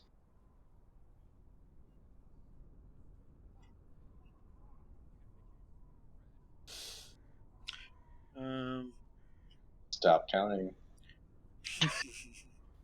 I knew we should have stained the walls. Oh man, how many people do I kill? You killed me for sure. So this is going to be 16 points Oh, of fire damage. As this My goodness. as this wagon explodes, what Fenris just didn't quite smell was the hint of explosive powder inside the wagon. And when he missed that little symbol and dropped it, it sent whatever alight. Mhm. and with that explosion, 16 points of fire damage goes out. Yeah, 15 was my hit points. I'm barely alive. As Renar and I guess Fenris go down. Arclight is fine. Naval, are you good? I have 1 hit point left. So you're still good. Barely alive. I'm in the So- same boat as Naval. So Gray, just this concussion of, and I'm gonna need to change my Yeah, robe. as soon as you turn around, snow just and buries all of them. Ah, dang it. Alright, well, I'm gonna have to try to run over and try to find and unbury or whatever I need to do to pull the team out. As you and Thynar are trying to do whatever it is that you can in order to pull friends and allies out of this avalanche that suddenly happened due to the explosion. I think that's where we're going to end tonight's episode of Mythical Rollers. Oh, man. Uh, Oh, Now the man. suspense. Because this is gonna be an initiative skill check for you and Thynar to dig out, Hopefully Plus we got the all people- those bad rolls out of the way. plus the people who are still conscious, able to try and help dig out, and then we have some death saving throws to happen, and I think that's gonna push us past our time. So we're gonna end right here with this avalanche down on most of everybody, and we'll pick that back up in 2 weeks. Dun dun dun! Boom! I knew I should have done it. Wow. Damn, that was a great game. I think that was a great game. I knew it. That's pretty good. I don't think my guy still learned communication is key, but you know. Fuck communication. But I would have had enough time to do a bonus many action when I words. heard that fizzling. No, you were sizzle. No. Realize what it You was. probably took the brunt of it. Shout for everybody to go, and then the explosion happened. Death and guts went everywhere. Wow, crazy. Even you couldn't get any better than that, could you? Just rolled a little higher. If I lived through this, I think Giselle might be like, "What the fuck are you doing?" I mean, right? You are. You saw it! You still didn't get no. You're gonna be. I know, right? Happens. I can't tell You're you how gonna- many times in another game I played.